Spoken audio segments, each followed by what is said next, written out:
Now, there are a lot of things that I love about this Gladiator. Like I said, I like the way it drives. I love the way it looks. The proportions are just right. I think it's fantastic in that sense. I also love the technology. This Gladiator pretty much has every technology that my wife's 2017 Range Rover has, and then some. It has locking differentials, 50 sway bars.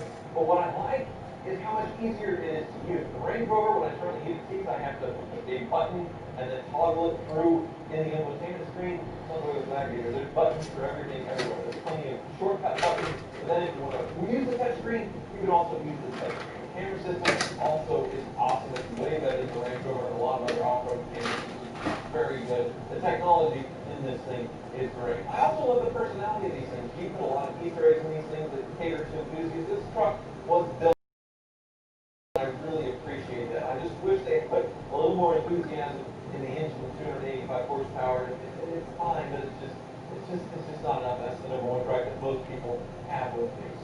So that's the main reason why I'm getting rid of it. Well, one of the main reasons. The second one is because, well, I have a company car, but I do very little, hardly any company work anymore. Back even a year or two ago, I was still doing quite a bit with Freddy's Frozen Custom Steak Burgers. I was helping open the stores and helping with operations and all that stuff. But nowadays, I'm just a full-time YouTuber. There is somebody, though, in my organization that could really use this thing. He travels between Kansas City and Arkansas every week. He's put 100,000 miles on his current company car in about 2 years, more than 100,000 miles.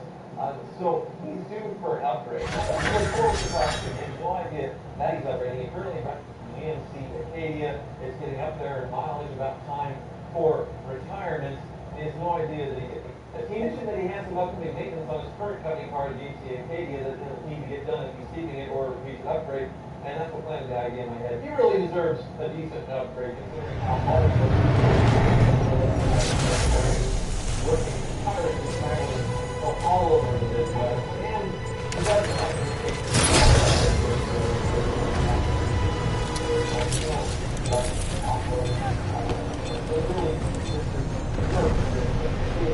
Make the enemy segment.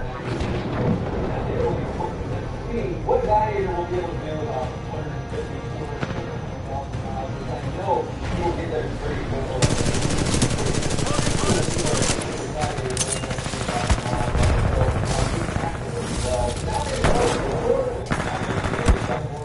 Checking with Bill, all the people, have lunch, and then we're going to talk about my point, full-size truck. More full-size truck is a speed of full-size trucks because that's what people end up doing instead of this because they're saying money. So I want Phil and the guys in here.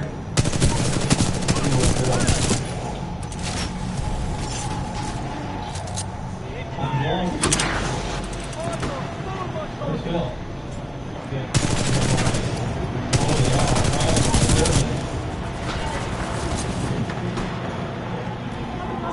I'm vlogging.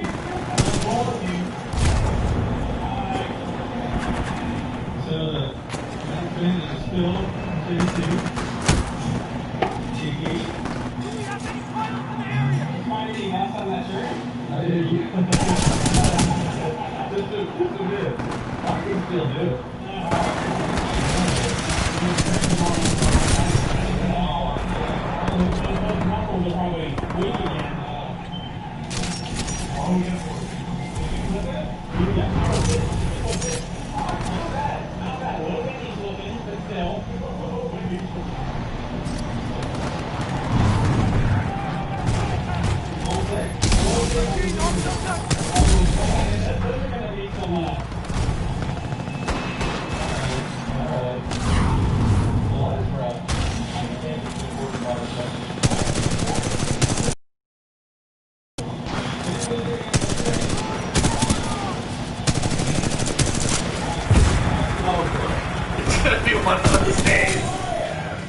I can't hit the backside of a barn. 2 in a row. Very good job, pilot.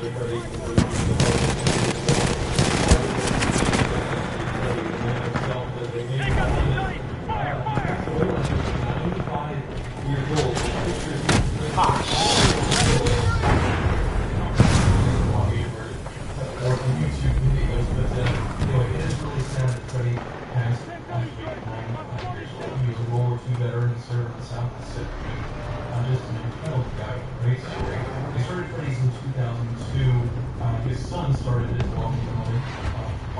think that their father thinks that he was actually still working full time. He's in the Riverdale in his late 70s. Eventually retired just to become basically their mascot, a real life mascot going on. Became a local celebrity which started in 2002. And now there's hundreds of locations all over the country. Pilot, your Titan is standing by. Call it when ready.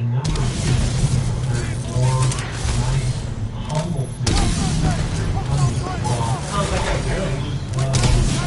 Stand by for Titanfall. Impressive destruction of the Titan. Just because virus infecting people that issue. Also, just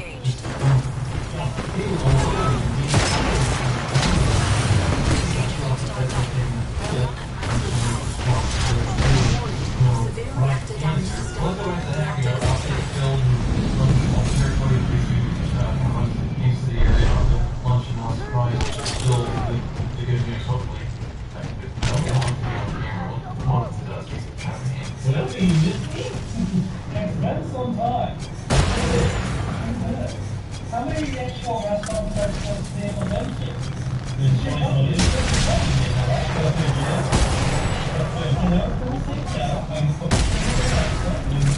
Friendly pilot attacking the wall. Friendly pilot will be on your target. Oh boy. Friendly pilot attacking the target. We are behind, but there is still a chance to achieve victory. Focus. Eject.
Stand by for Titanfall.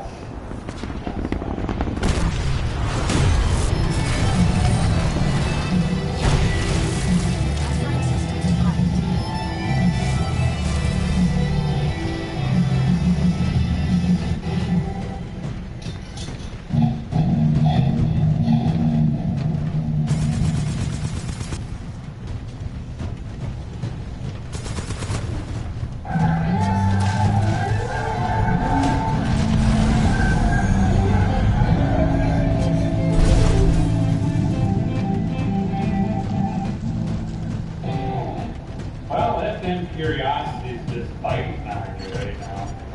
The reason I picked this machine up here is I've got 3 boys. As much as I hate to admit it, they're just strong and attacking. I I've got two other they don't have my either. That's the story of another group. But anyway, eventually they're going to say that I'm not there. I need my own. There's no way I'm going to go mortgage Your something opponent pile should of stay out of plastic. your way. Looks like an alien on the phone. I think the orientation is very interesting. I think that they trying to trouble well. Pulling on that boat You are winning this battle. Keep well, I fighting, found this here machine on the interweb. God mode activated. Scanning coordinates. Picked it up just a couple days ago. Again, I think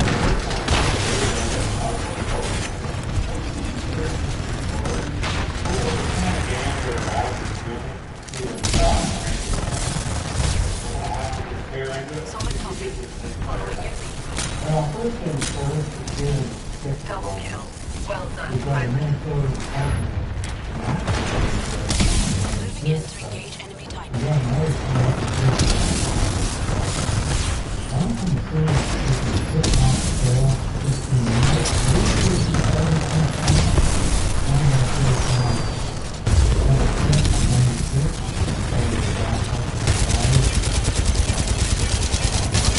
going to put it on 96.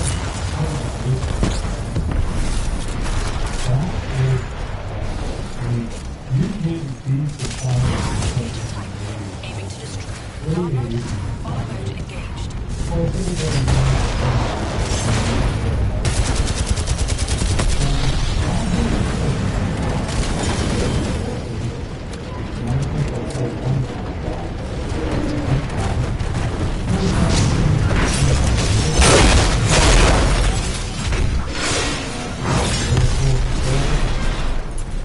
Professional release, this is the big one.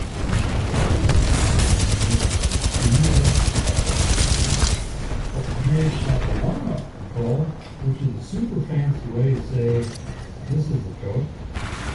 Primary, mandatory, neutral oxide, good side, and good. And let's see what the reverse reader is. So the oxide, this is what you call a what that means is that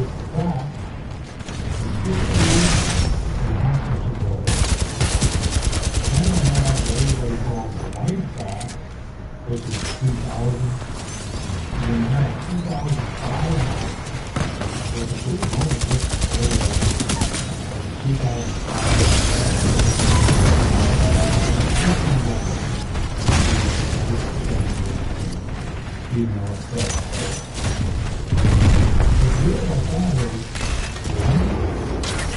that is,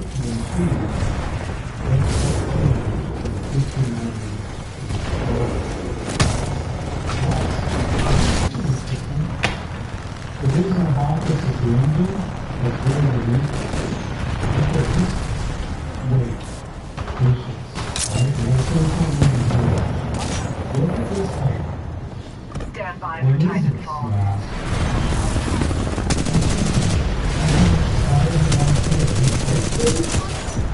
Engaging guard mode.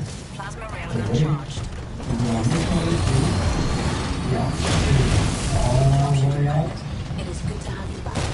Friendly pilot Titan autonomous. Well done.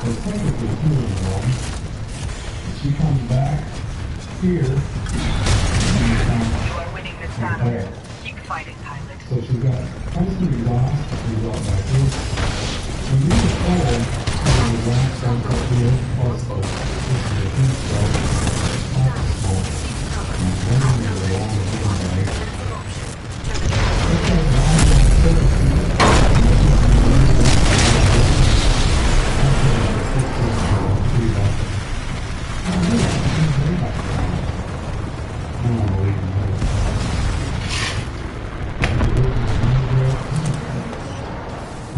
pretty decent shape overall.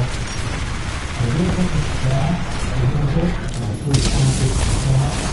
So I'm sure we'd like to be a good Take that Titan out.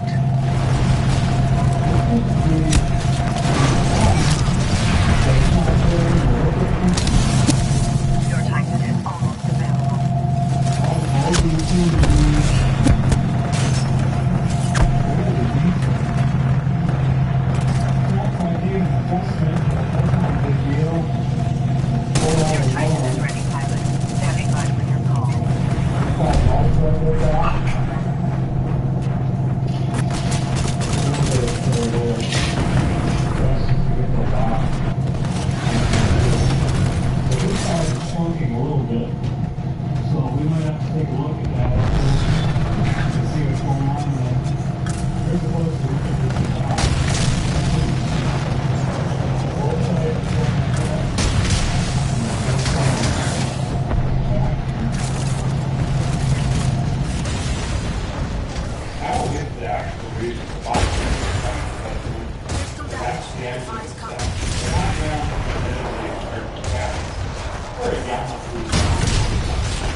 Ps4. Well done. Let's do one.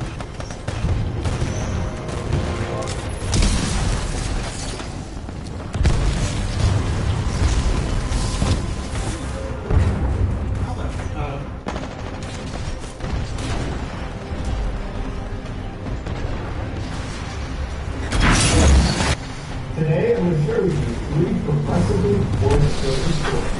And in each of them, I'm going to share with you the picture or video that is famously associated with it.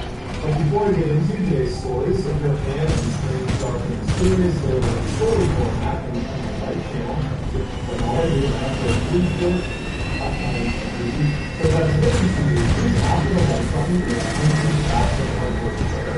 And if there's a lot of things on the light from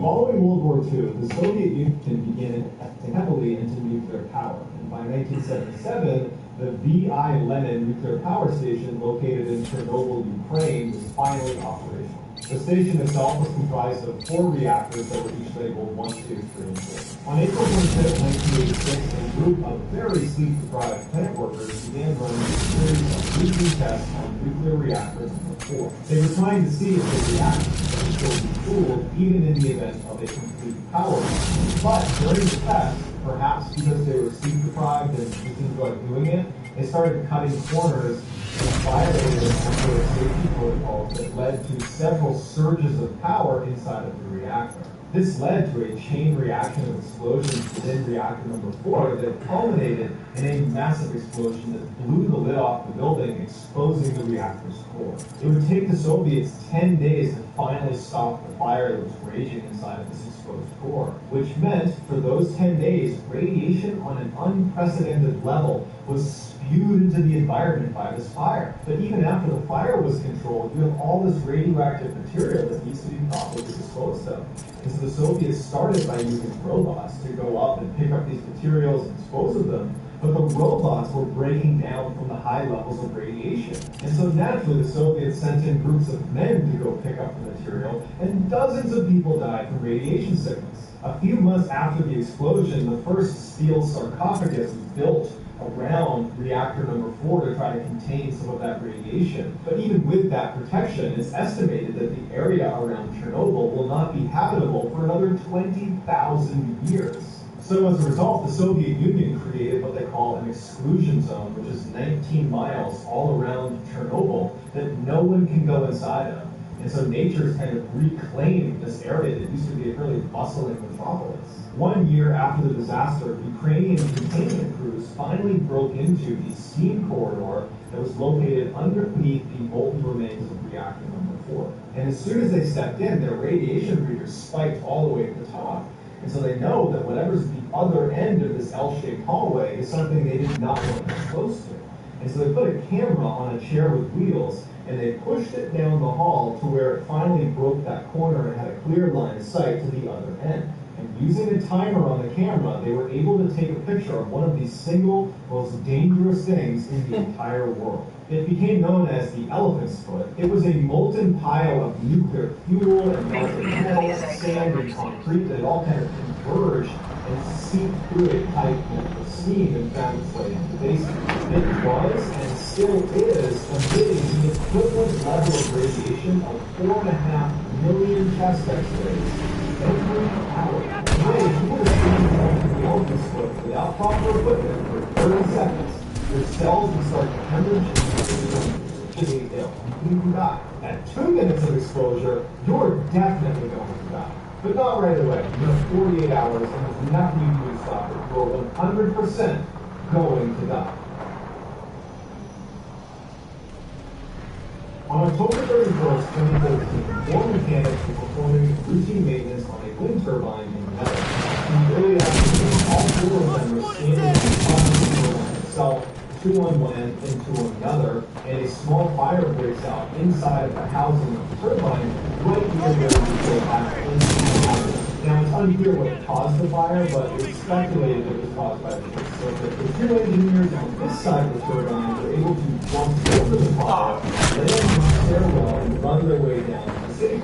The other two on this side had a bad angle and could not make the jump, and so they had to wait until rescue workers showed up to the fire.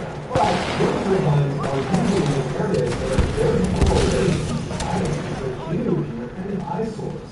And so the response time was nothing. The fire department did not show up very quickly, and by the time they got to the wind turbine, that little fire had gotten much, much bigger and had creeped up onto the platform that they are on. And then when the fire department actually started performing their job, the fire had spread down the stairwell, so it was very difficult to make their way up using stairs. And the crane on the truck itself did not extend high enough.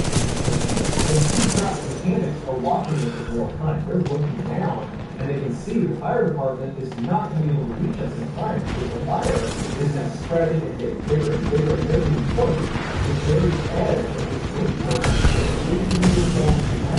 as the fire is closer and closer and closer to them, the men must have realized that they have to make a decision. They can either sit here and wait and hope for some miracle that perhaps a helicopter shows up and scoops them up, or some other mechanism of rescue occur, or the stairwell and just hope that the stairwell is not as severe and they make it out the other side. Or the final option is to jump off the side and hope to survive the fall. And so when the fire continues to get closer and closer to them, then it breaks one last time, and one of them is Your Titan is almost ready, Pilot. Titan is standing by. Call it when ready. Stand by for Titanfall. The last remaining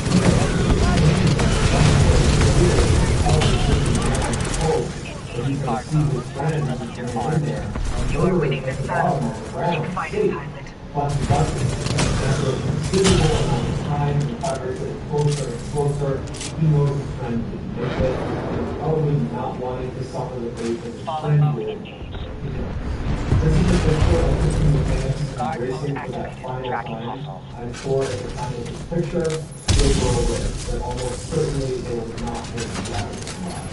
They were 19.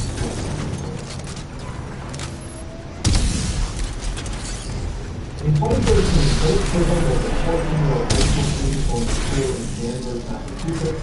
He lived at home with his single mother. Classmates described Chisholm as being quiet, a bit of a loner, he was a great student, and he was the leading scorer of his soccer. On October 22nd, 2013, Chisholm missed soccer practice in the afternoon and then missed his tournament that night. So his teammates started calling and texting him, he didn't get back to them, so they got in touch with his mother. She tried reaching out to him to no avail, and so she contacted the police and said something. On the same night that Chisholm was reported missing, one of his teammates, 24-year-old Colin Pitzer, doesn't come home from work. The family and friends started reaching out to her, texting her, calling her, no response. And when they did go to the police, and they reported Chisholm as well. The police were already looking for Chisholm when they knew one of his teachers also missing. They assumed it must be him because they were in high school, even before after hours.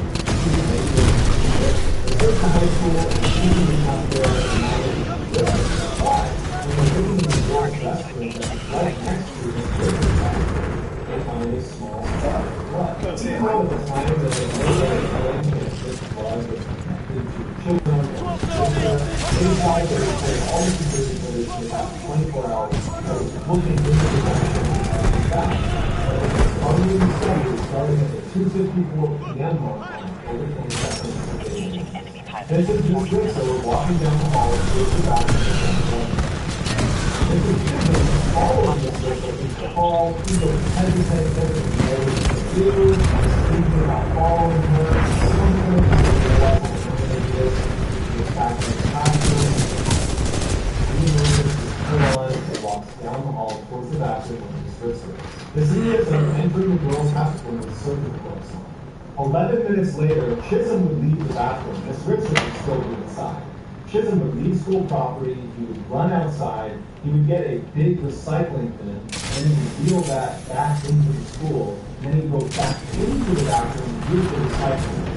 At 3:21 p.m., 26 minutes after Chisholm had first entered the door after his red circle, he re-emerges now wearing a full face mask and pulling around and cycling him and looks noticeably heavier than he brought in. And that's because of his earthly body is now stuck inside of him. Police were able to locate his earthly body using the skeleton.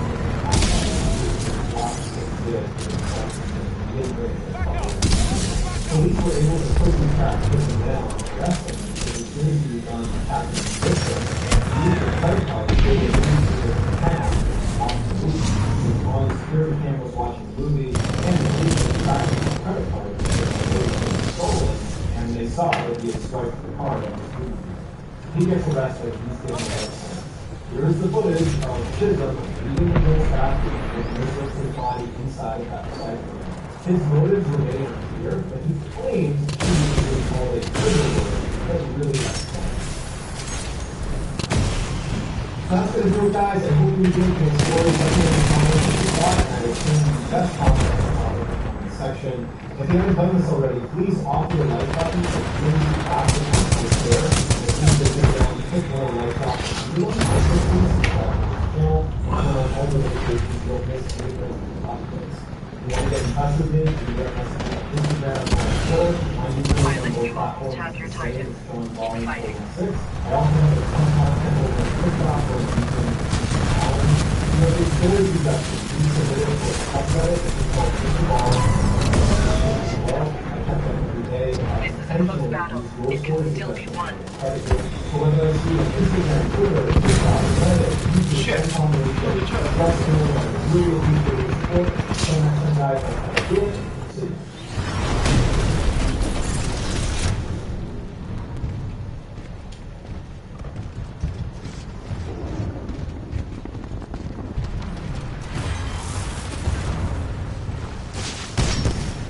Okay, I'm going to share with you. Right. I said we boy to serve these stories, and the people know. I mean, it's just what you do. It's just what you do. I mean, it's just a whole thing. But people are getting stories. You don't want to explain dark experience or the story format, then you come to the right channel. All I do is also 3, 4, 5 times every week. So that's the next video. Please put hot dog, water, ice cubes, and right button behind it. Also subscribe to the channel and all notifications you'll get. Fucking horseshit.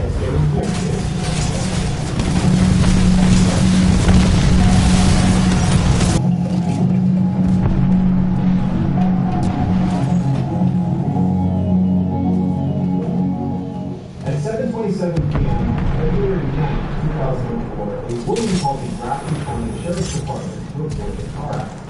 A small black sedan appeared to be wedged up against a snowbank off the side of the highway near the town of Lewiston. The sheriff then took the call and dispatched officers to that. 16 minutes later, at 7:43 p.m., the sheriff's department received another call after the black sedan appeared. Snowbank came in from the west. The driver said he was going down the road to see this black sedan on the side of the road, but appeared to be the driver, not a woman, who was helping. The driver pulled over and walked by. He's 21 years old. She seemed totally fine, but was adamant that he did not call the police. And so the school bus driver at the time didn't call the police.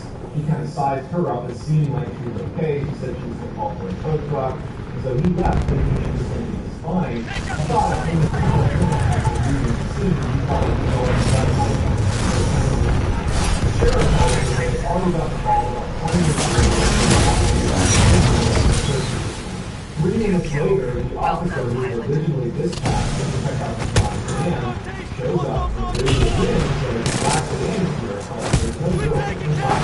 Police do an initial search of the area and can't find Nora. There's no sign of where she would have gone. There's some struggle.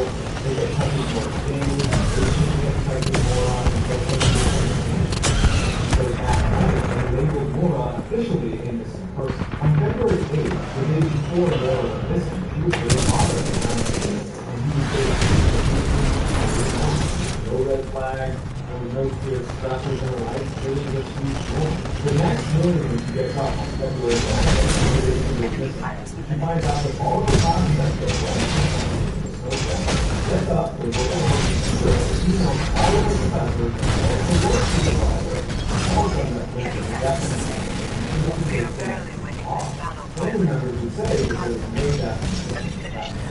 After emailing the professor, congratulating ATM on $280 he also stopped at the Empress huge after that, we don't really know what he's doing until he's on the back.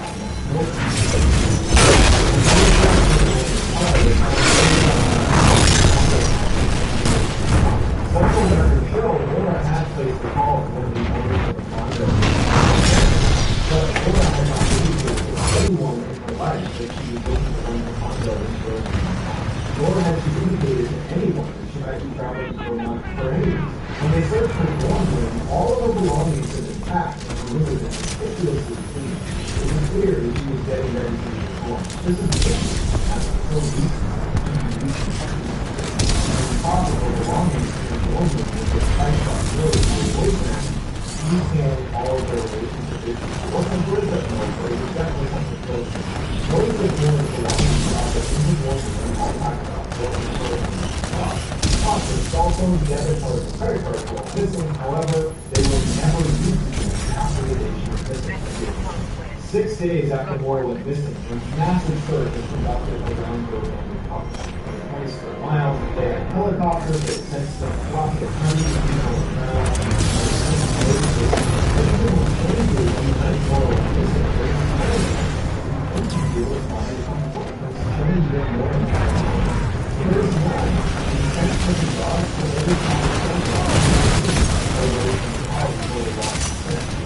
Stand by for Titanfall. So something happened in War Alert between 7:46 p.m. and the bus stop was arrived on Tuesday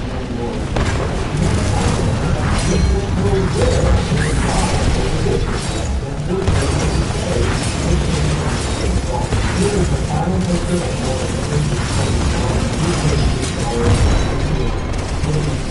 back in the car, drove up to Woodstock, back to the side of the road, and then disappeared. Armin Maivas seemed like a really good guy. He mowed his neighbor's lawn, he offered to fix his friends' cars, he would host these great dinner parties at his house, but underneath that charming outer layer, Armin Maivas was a deeply disturbed individual. In 2001, Armin would place an ad on the internet seeking a young, well-built man that is looking to be slaughtered and then consumed. Maivas actually got a lot of replies to this, and people acted like they were interested, but I think people were just responding because it was such an outrageous thing he was asking for, so no one went through it. Until a man named Bernard Brandis saw it, who had previously placed an ad on the internet himself, asking if there was anybody out there that would slaughter and eat him. So perfect match. So Brandis reaches out to Armin and says, yes, I'd love to. And on March 9, 2001, the two meet up at Armin's house. Brandis lays down in the bathtub while Armin sets up a video camera. He wants to film this for a variety of reasons, but mostly he wants to make sure that everybody sees that Brandis is doing this willingly. On camera, Brandis gives Armin the go-ahead. Initially, Armin tries biting into Brandis, but apparently he was too chewy, so Brandis suggests he gets a knife. After successfully removing a piece of Brandis, Armin fries it up in a pan, and the two of them begin to eat it. But apparently it was too burned to either of their liking, and they would feed that piece of him to the dog. At this point, Brandis is in and out of consciousness because he's losing a lot of blood, so Armin decides to take a break and go to his room and read a Star Trek book. When Armin goes back in the bathroom, it's clear that Brandis is still alive, but he's on the verge of death. So, after much deliberation and quite a bit of praying, Armin ultimately ends Brandis' life and then proceeds to butcher him and put all of his meat into the food. Over the next 10 months, Armin would consume over 44 pounds of Brandis. In December of 2001, Armin put another ad online seeking somebody else wanted to be eaten, and that ad would get sent to the police, who would go to Armin's house. They would find Brandis' remains behind pizza boxes in the back of his freezer, and they would arrest Armin. Despite showing police the videotape that showed Brandis repeatedly pretending what was happening to him, Armin was still given a life sentence. This is a picture that Brandis put online in hopes that it would attract somebody. This is the fact dynamics is grateful for your work.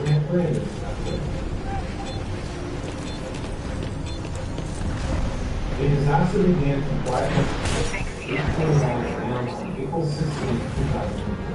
The Seawall ferry that was on a routine trip to Jeju Island in South Korea was beginning to lean very badly to one side. The ferry had recently undergone illegal renovations, adding a whole bunch of new rooms to the top of the ferry that made it much more profitable, but dangerously profitable. Corrupt regulators who were bought off with fancy dinners and travel allowed the ship to sail unsafe, despite never having stepped foot on board. Had they gone on the ship themselves, they would have seen immediately how unsafe it was. On April 16th, the day this ferry is making its way to Jeju Island and is now leaning to one side, ferry workers had loaded twice the legal limit onto the ferry and then had properly through. There were cars, shipping containers that were not tethered. So as the badly balanced Seawall ferry is making its way out to Jeju Island, it hits some very strong currents and makes it start pulling quickly, causing the ship to begin to tip over. As soon as it begins to tip over, all the passenger cars and containers all shift all at once to one side of the ship, causing it to completely roll over on its side and begin sinking.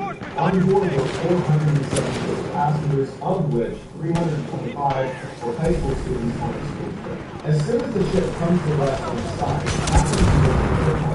everybody to stay in your rooms and await further instructions. And to do this, they all stay in your rooms. And honestly, you can't blame them, because they're on a routine areas that happen dozens of times a day without any incident. And the captain of the ship is telling you everything's fine, you just stay where you are, we'll tell you what's next. After a little while, a lot of the students start to feel anxious because there's no further instruction. They're still sideways, and they're starting to realize that if they needed to, it would be hard to get out of the ship.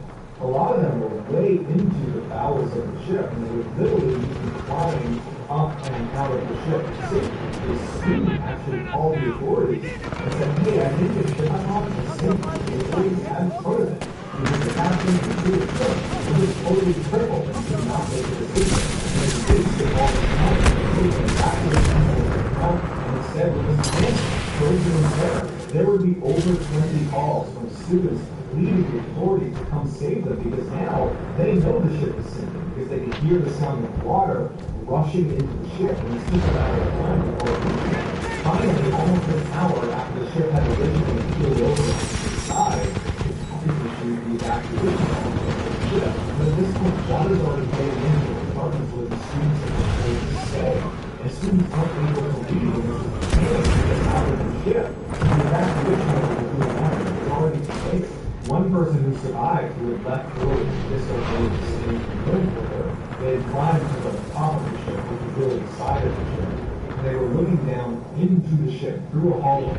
And they said there was this mass of people that were coming out of their rooms and trying to climb up this hallway, right as a rush of water poured into the side of this hallway. It was broken, and they were gone. Later on, the divers would go down to recover the bodies. You are winning this battle. Keep fighting, pilot. From desperately trying to climb out the hallways when water was pouring in on them. After the divers recovered the bodies, investigators began to their cell phones to get some sense of what happened. And on their phones, they captured pictures and videos of these students staying in their rooms like they were told to do, just waiting for their captain to give them further instruction that never came. The captain actually abandoned the ship right after that 9:30 call to evacuate came, when hundreds of students were still down below. He left the ship, so they were totally on their own, waiting for help that never came. Of the 476 passengers, 304 would perish, and many believe that almost all of them could have been saved had they just evacuated as soon as the ship keeled over. And so as a result of his gross negligence, the captain was given a life sentence. So that's going to do it, guys. Let me know in the comments what you thought of these three stories, and I will pin the best comment in the comment section. If you enjoyed today's video and haven't done this already, please put Top Dog Water ice cubes in the like button to lemonade. Also subscribe to this channel and turn on all notifications so you don't miss any of my weekly uploads. If you want to get in touch with me, you can direct message me on Instagram or on Twitter. My username is the same on both platforms. It's just JohnBallin416. I also have a ton of content over on TikTok where my username is Mr. Ballin. If you have a story suggestion, please submit it to our subreddit. It's just called Mr. Ballin. So whether I see you on Instagram, Twitter, TikTok, YouTube, Reddit, or some combination, just know that I really appreciate your support. Until next time, guys, that's going to do it. See you.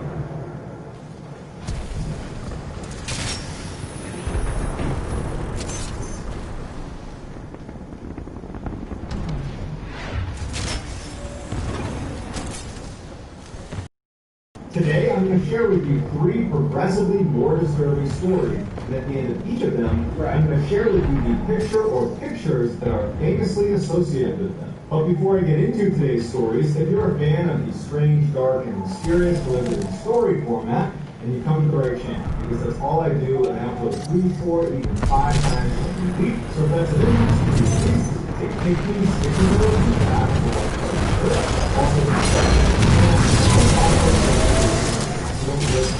Your Titan is standing by. Call it when ready.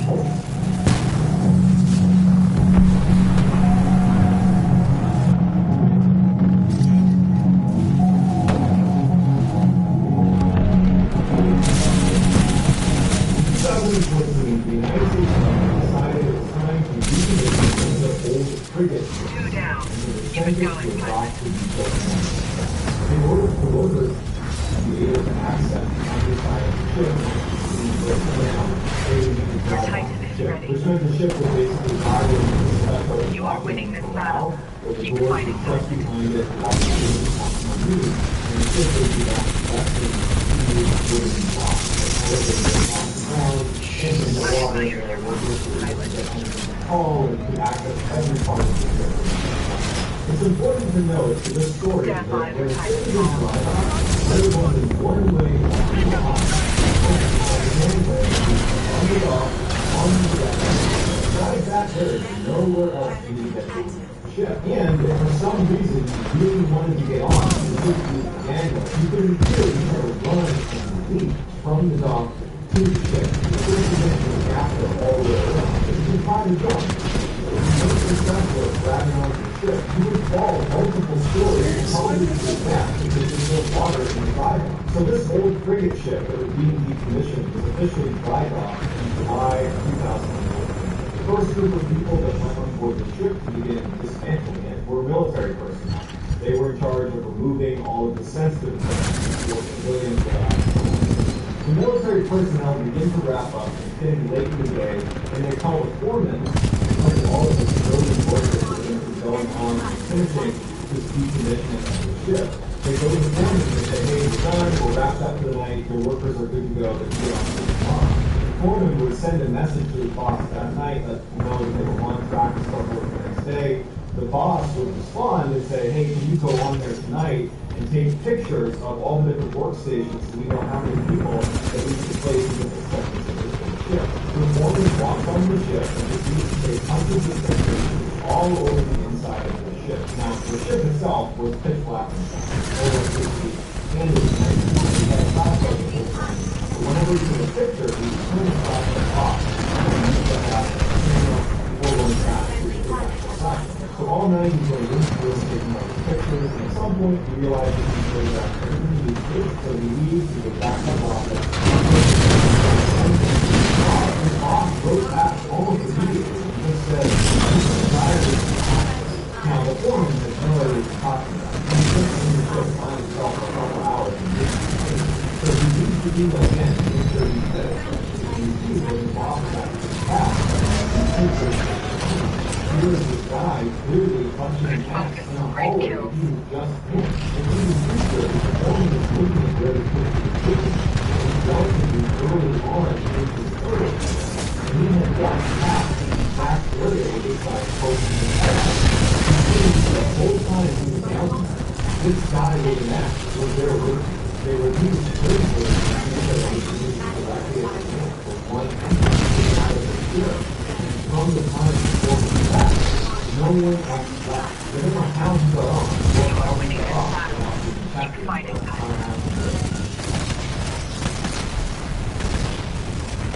In 2014, Alan Lee was a 19-year-old freshman studying political science university of Oklahoma. Despite being relatively modest and soft-spoken in person, on social media, he projected this lifestyle of wealth and grandeur. He often had post pictures of sports cars and expensive watches and clothes. He would travel the world, Paris, London, New York City, and did all these pictures, showing off this incredible life he had. He really wanted people to believe that he was established and well-respected. Alan was only able to project this phony lifestyle on social media. His father was a businessman and worked in newspapers, was quite successful, and so Alan would just spend his money. And then even after his father was giving him money, Alan would steal his credit card. He additionally racked up thousands of dollars in credit cards. But as media began to shift away from print media to all digital, a lot of newspapers began to fail because they weren't able to transition to digital. A lot of newspapers were not well. So Alan's father told everybody in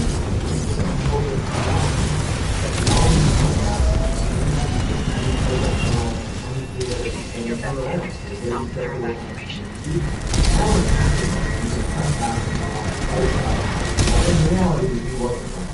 Strong focus on that Titan weapon. Well done. So around this time, Alan steals his grandmother's credit card and secretly leaves the country and goes to Paris.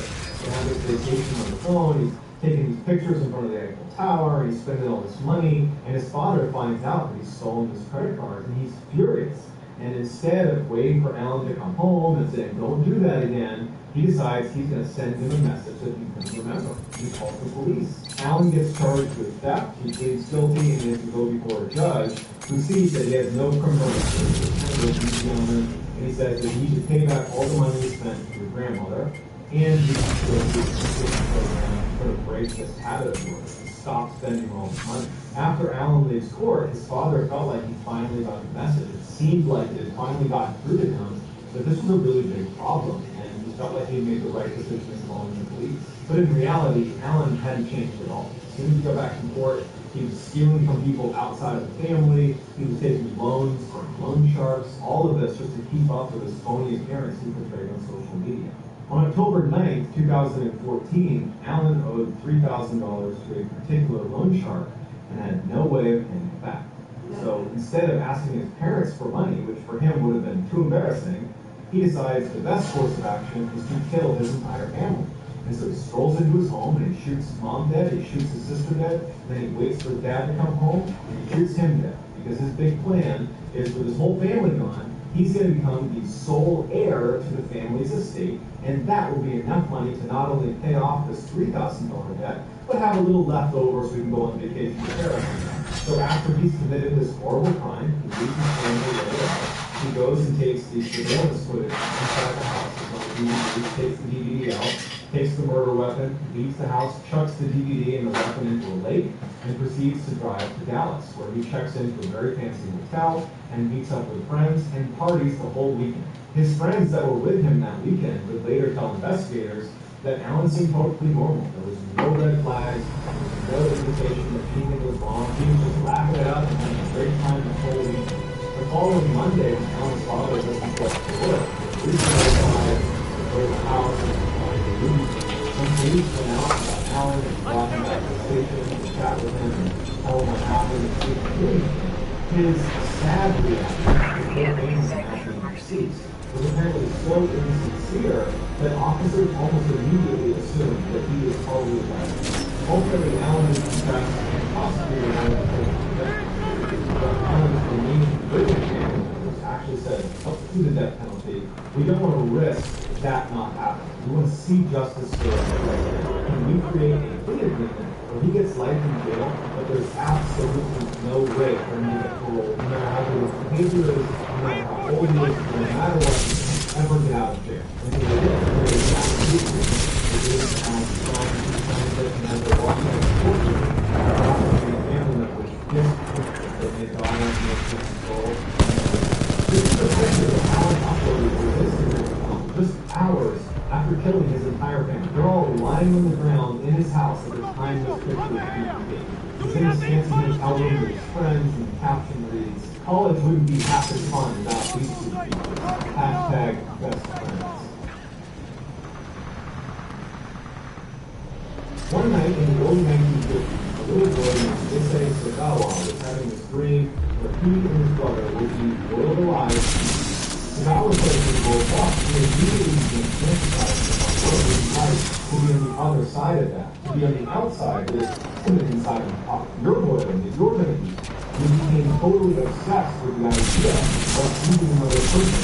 By the time he was in first grade, he would find himself staring at his his mouth was watering, he wanted to put a bite out of everything. For 3 decades, he was able to suppress that urge, but in 1981, those cannibalistic urges became better.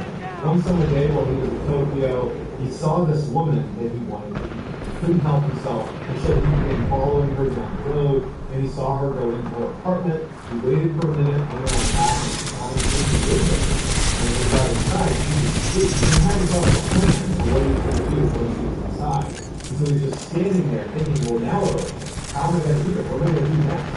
And he's sitting there wondering what to do next. He gets up and after this breaking and entering incident, Sagawa would actually seek help. He goes to a psychiatrist and says, crap. The psychiatrist ends up telling Sagawa's family that I have to live in an entire society. Because he's not just thinking about dreams, he's already acting out these fantasies. Now, Sagawa's father was extremely and he heard this on the psychiatrist. He was like, no, we're not going to do that. And so using his power and influence, he was able to cover up the society. Now, with his son, once Sagawa landed in Paris, the goal was despite having sought help for his surgery, when he was in Paris, he started having an urgent and control of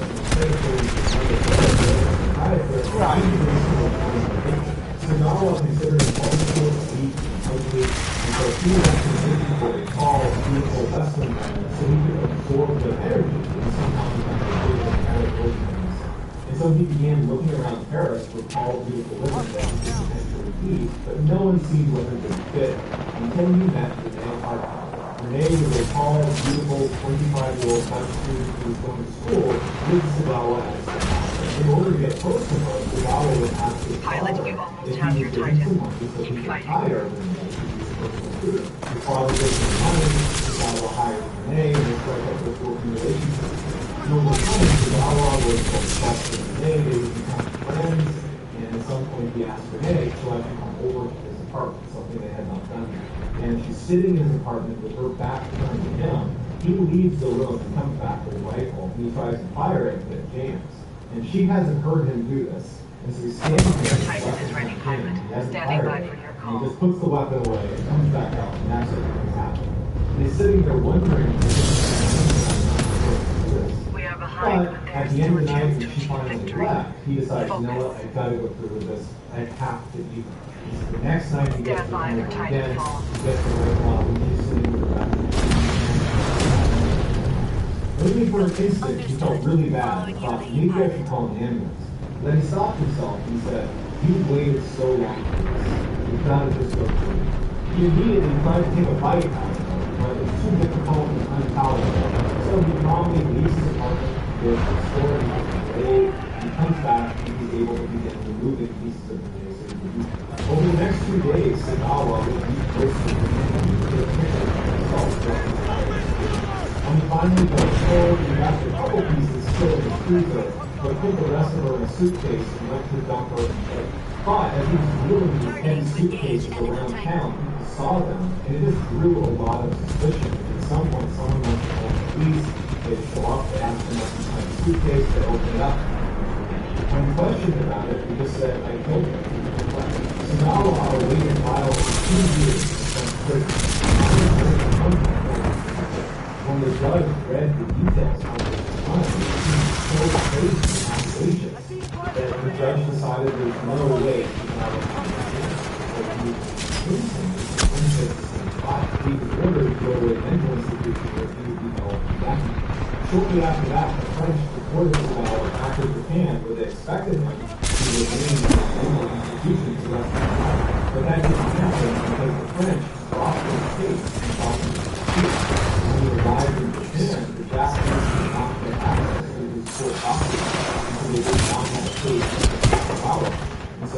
that he was. So in 1986, Yamaha came out as the Japanese English institute in the 18th century, and he was imprisoned on the scene. This is a picture of what police discovered when they opened up Yamaha's fridge inside of the apartment.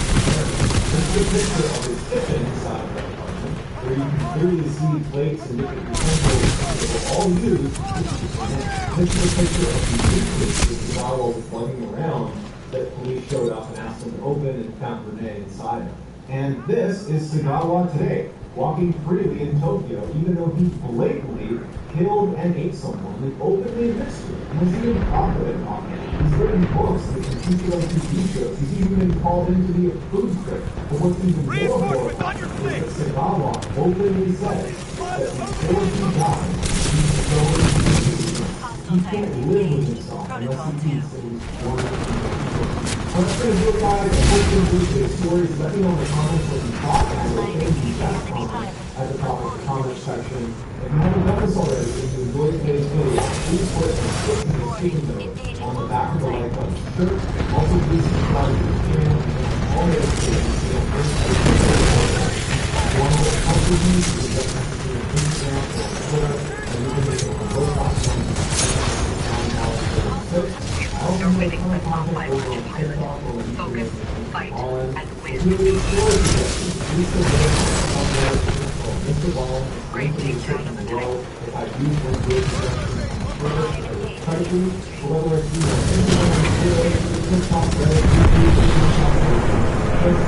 Really appreciate your support. Until next time, guys, that's going to do it. See you.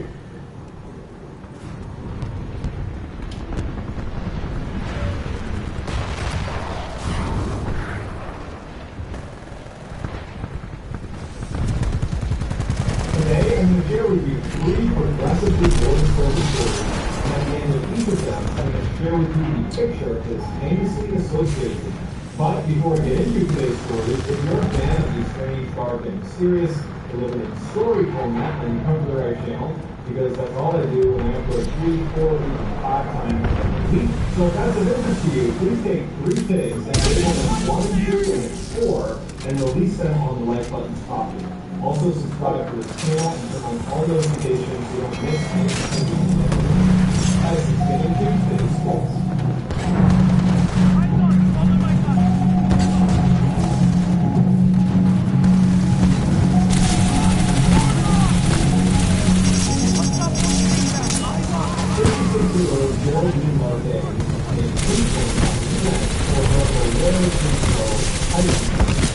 This location is stopped for back on April 23rd,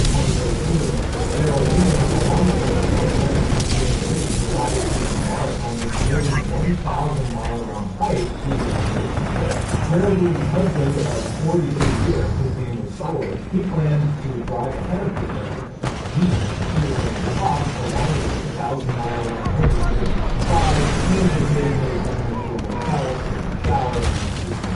by June 30th, so more than 2 months after they started that journey, the news comes out that this plane was an emergency and she isn't able to continue this hike. Geraldine decided she was going to finish what she started on her own despite the fact that realistically she hated hiking home. She was very scared, frankly, of being working in herself. She didn't have any drive for shit.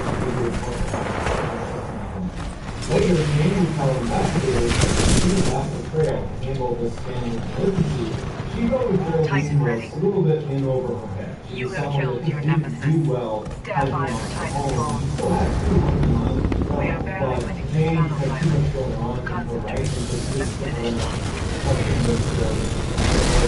said, that's what I'll trail me, and I'll see it again. So for the next 3 weeks, Geraldine very often by all accounts, it's going really well.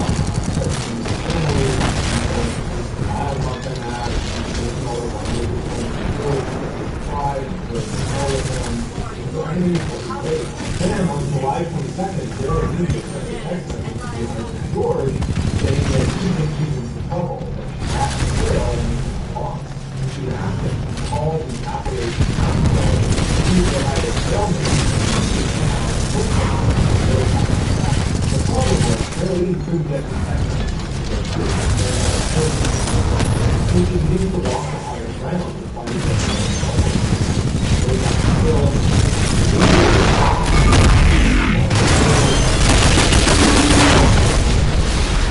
he was sending the whole time trying to send text messages from this mountain before finally sending everything back down, sleeping for the tape. The next morning she got up and she sent another text message. This one was to her husband. She told him that she was lost since yesterday and off the trail 3 or even 4 miles and that he should now call her. But that message also failed. None of her messages over the past 24 hours were sent out, so nobody knows if she's lost. But sometime that day she decided to call her and take the battery back and today, I don't show up. He's going to call her for he's the mountains trying this area underneath had some time to make it set up a tent underneath the tree. He hangs a solar reflective blanket he began to raise himself to a smoke signal and she proceeded to wait. Turned out later that day, George was raising the mother of his wife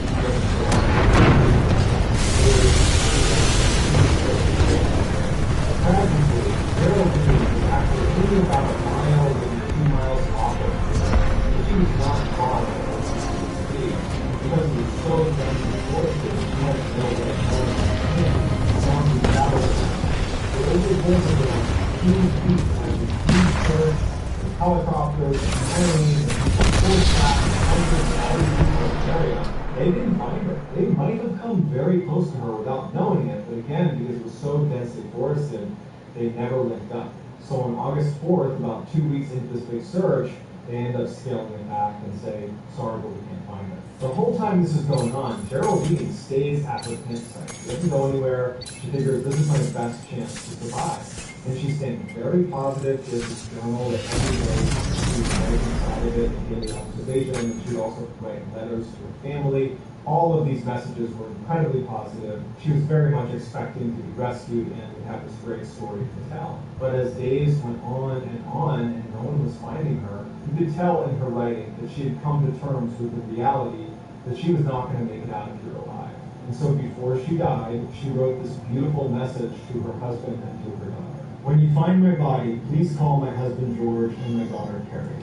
You hungry? The biggest Want some thanks food? for them to know that I'm dead. Okay, and where you I got you, buddy. No matter how many years from now, please find it in your heart to mail the contents of this bag to them. 2 years later, a forester would be in the area and would come across Gerald's tent that was kind of crumbled and collapsed. And inside, he would find Geraldine inside of her sleeping bag with the journal over All right, her come on, chest. let's get some food. Inside the tent, she kept it neat and clean all the way to the burial. This is someone that went out with absolute grace. Back on July 22nd, 2013, the day Geraldine was missing, she woke up and she was all smiles and motivated to start the day. She heads off down the Appalachian Trail at about 6:30 in the morning, and she passes by another hiker who stops Geraldine. And apparently, this hiker saw Geraldine smile and said it was so infectious that she had to take a picture of her. And so Geraldine laughed and posed for this picture. After the picture was taken, the women laughed about it and then went their separate ways. And then by 11 a.m. that morning,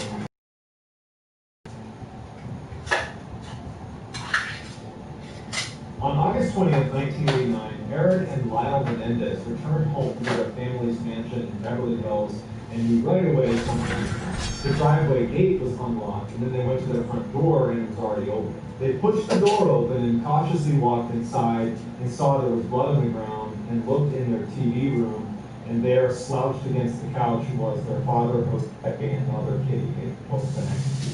Eric and Lyle are beside themselves. They call the police and they're in total hysterics, screaming for the officers to get there, and someone spoke to their parents. These are all inside, and just based on the brutality of the injuries, Jose and Kitty had clearly let them down in shotguns, and both of them died.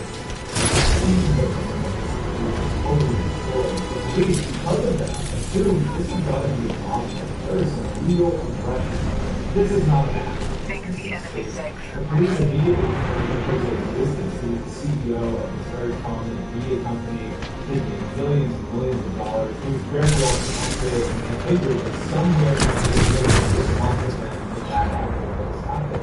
And so for the first 6 months of the investigation, he focuses almost exclusively on Jose's business contacts. Meanwhile, Lyle and Eric seemed to go totally crazy. They immediately inherited the $14 million annual estate, and there was a huge cash payout for all that money. And so the two of them go on this insane spending as they first come. They bought condos in the water, they bought cars, Rolexes, they bought a chicken wing shop for $550,000. I mean, they were buying things left and right. During their parents' funeral, Lyle was overheard talking about how he can't wait to work from the Sylvan, they bought the Rolex, it was not it was on what part of him wanted to do with their money next. After the funeral, Eric decided he was going to put his energy into becoming a professional tennis player. So for $60,000, he hired a tennis player and working him every day.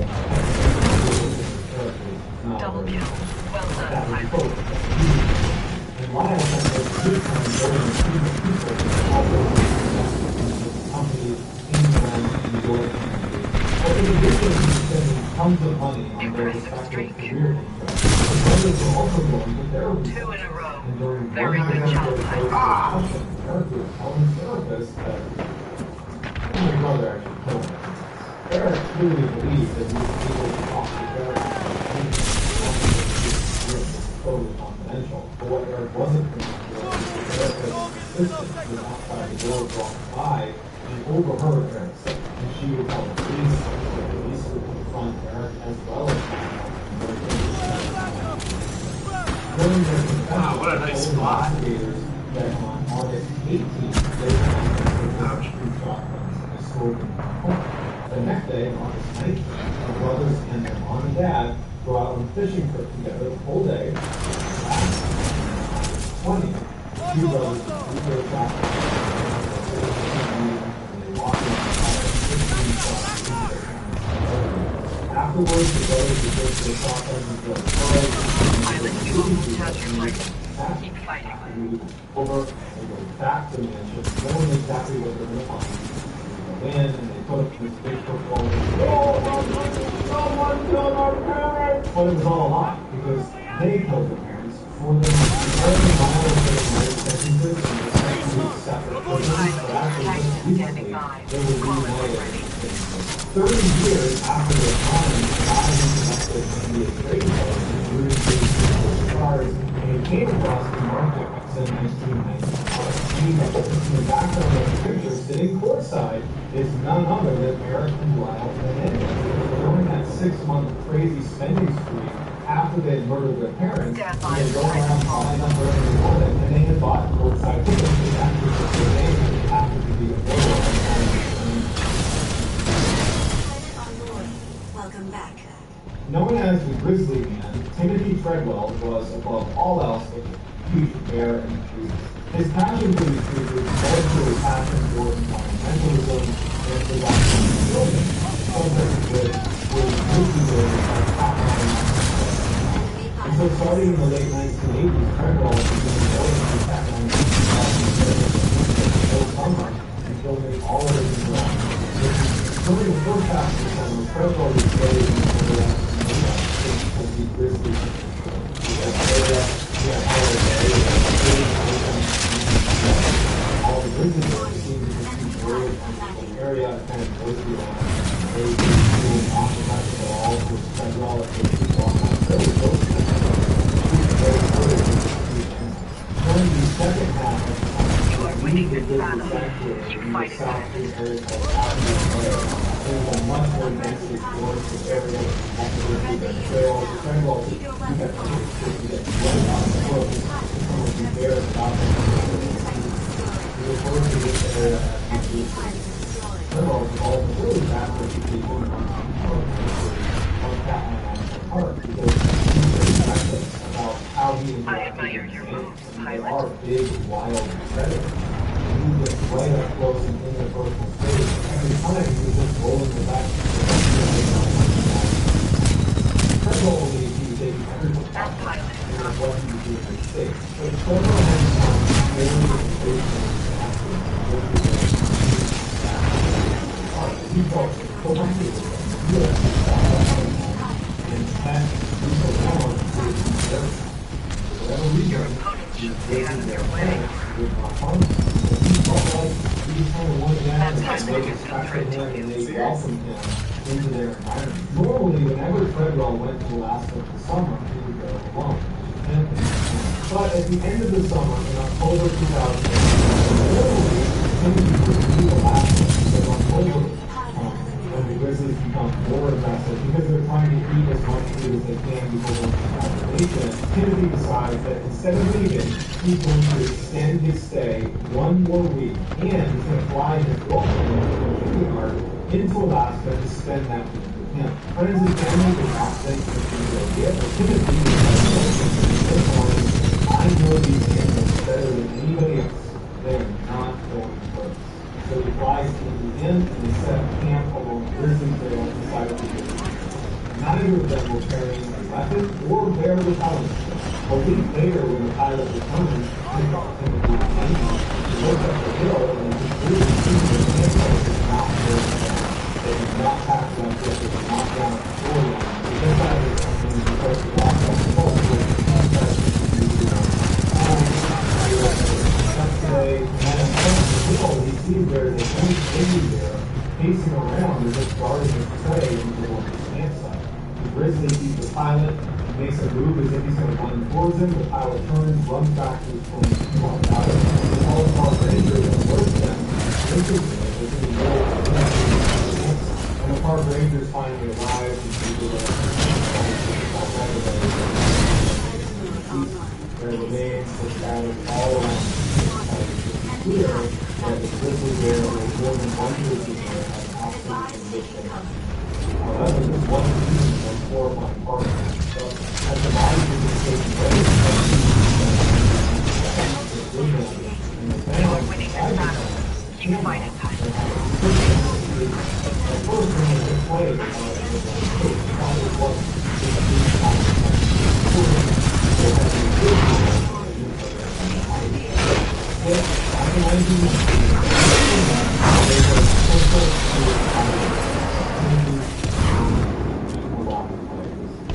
the audio suggests that Treadwell had left the tent because they put a bear outside and they attacked. And he started screaming for Amy to come outside. The bear has Timothy's head. Timothy is screaming, it's killing me, and Timothy is screaming back, it's so dead. And at some point, it's still not working. They have no way to fight the animal. And Timothy starts going to run away. She's paralyzed with fear. She's screaming at the top of her lungs. And then Timothy is groaning, stop. And then Amy doesn't try to run away. She's just kind of frozen in terror. And she hears the bear come back. And then her screams pick up.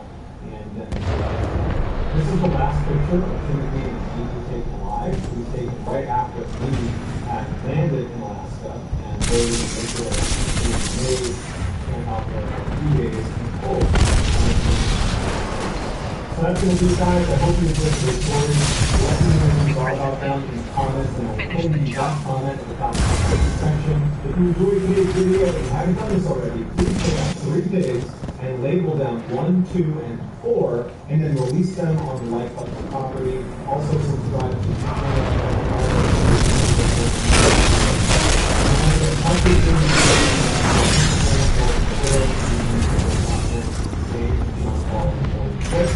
I also have a TikTok where I'm using the story suggestion. Please submit it to our subreddit. So whether I see you on Instagram, Twitter, TikTok, Reddit, or YouTube, or some combination, just know that I really appreciate your support. And until next time, that's going to do it, guys. See you.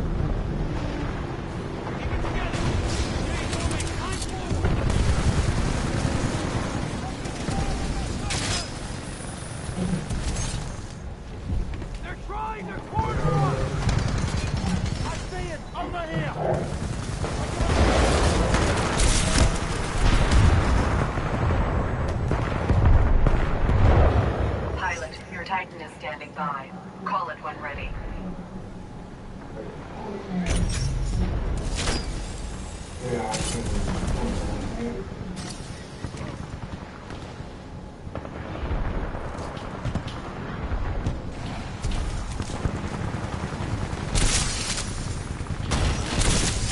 today. That's what we voice service Stand by for and they Titanfall. feature them, and they're showing the picture book of shirts that are going to be associated.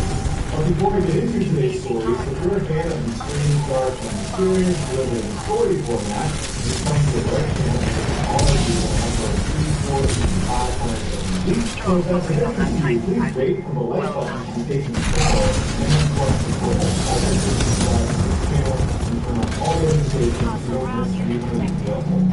Alright, get into today's story.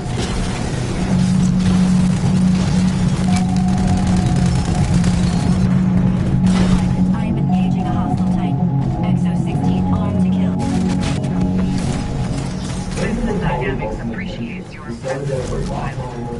Here, looking at dozens of baseball routes in Australia, as well as outlying Himalaya. He took global impact to the parts who are not willing to pay more time. But in 1998, the development of the time strategy is almost impossible to find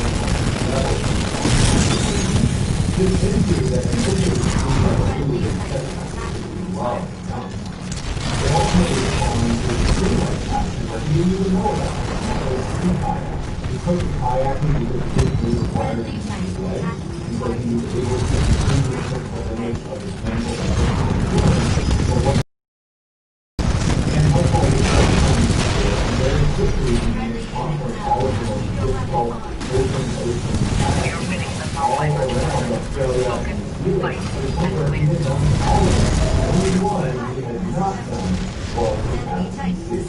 It was taking about 1 month or maybe a little bit longer to cross. Now his biggest obstacle was not going to be going physical or mental endurance. It was going to be the weather. If you're going to be out of the water for at least 20 days, there's no designated weather window to compete for. You can't time this during more about when you hit storms, how is your kayaking at? Other kayakers that had attempted when they lost the sea and used these flexible kayaks that were having and they had installed lighting systems that flipped the automatic top plate back up. And he wanted to do it with a kayak. He didn't want all the bells and whistles. He wanted to be able to do it. But he did need to create a sort of system to protect himself from so he literally went into his backyard and constructed this private that sat over the top of the kayak. He would put on the back of the kayak and then see over the water tight. Really protect himself from he called this dome Casper, who came to his side of it. He brought this money.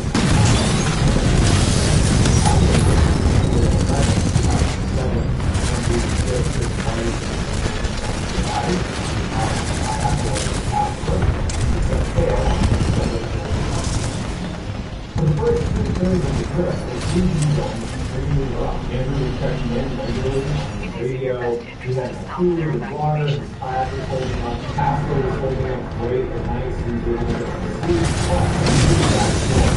He wanted to see the thing and go to the all the time. One line in particular, one who was the main boss, Casper, for 28 hours at the 30-foot plate with a huge cabin outside, flipping his kayak over multiple times. I mean, just absolutely terrifying stuff. Inside his kayak, he had this beacon that if you push the button, it would send a GPS signal to the rescue crew that would immediately come out and would save him. And the whole time he's getting thrashed around out in the middle of the ocean, he never presses the button. Because much like he didn't want to have all the bells and whistles on his kayak, he also didn't want any help. So instead, he was sending things for passive text messages to the people on shore, making light of the situation he was in. Like during this storm, he sent a text message that just said, "No picnic today." 12 days after that particular storm, where he was locked inside for 28 hours, he had made it to within 80 miles of the finish line. And so he texts his wife and just says, "See you Sunday at 9 a.m. It was like Thursday. So when his wife, Vicky, gets this text message, she's so excited. She gets together everybody that wants to meet him at the finish line. And in fact, they all go there early on Thursday to just hang out and camp out until he arrives. But 24 hours after that text message was sent to his wife, Andrew would send a distress signal to the New Zealand Coast Guard. On the recording, Andrew sounds desperate. He also sounds deeply fatigued, or maybe even hypothermic, and he's pleading with them to come rescue him because his kayak is sinking. At first, people, including the Coast Guard, thought this could be a hoax, because Andrew was so competent out on the water, and he had just gotten in touch with his wife the day earlier, saying, everything's great, I'm almost done, I've made it past all the hard stuff, I'll see you on Sunday. But of course, they still send out a search crew that night to look for Andrew. They can't find him, so the next day, on Saturday, they expand their search, and they do find Andrew's kayak, except Andrew's not in. The only thing missing was the canopy to the kayak. The rest of the kayak seemed to work just fine. His distress beacon had not been pressed, his GPS was still there, and his camera was still there. No one knows what happened to Andrew in his final hours before he ultimately disappeared. The prevailing theory is he must have been capsized and separated from his kayak, and then was unable to either get back to it or even climb back in because he was so tired. This is the final picture that was taken on Andrew's camera. And you can tell from his expression that he's not particularly happy to be in the situation he's in. And in fact, in some of the earlier video clips he shot, he actually said to the camera that he feels like he bit off more than he could chew, and that he wishes he could just be home with his wife and his son. Despite extensive search efforts, Andrew was never found.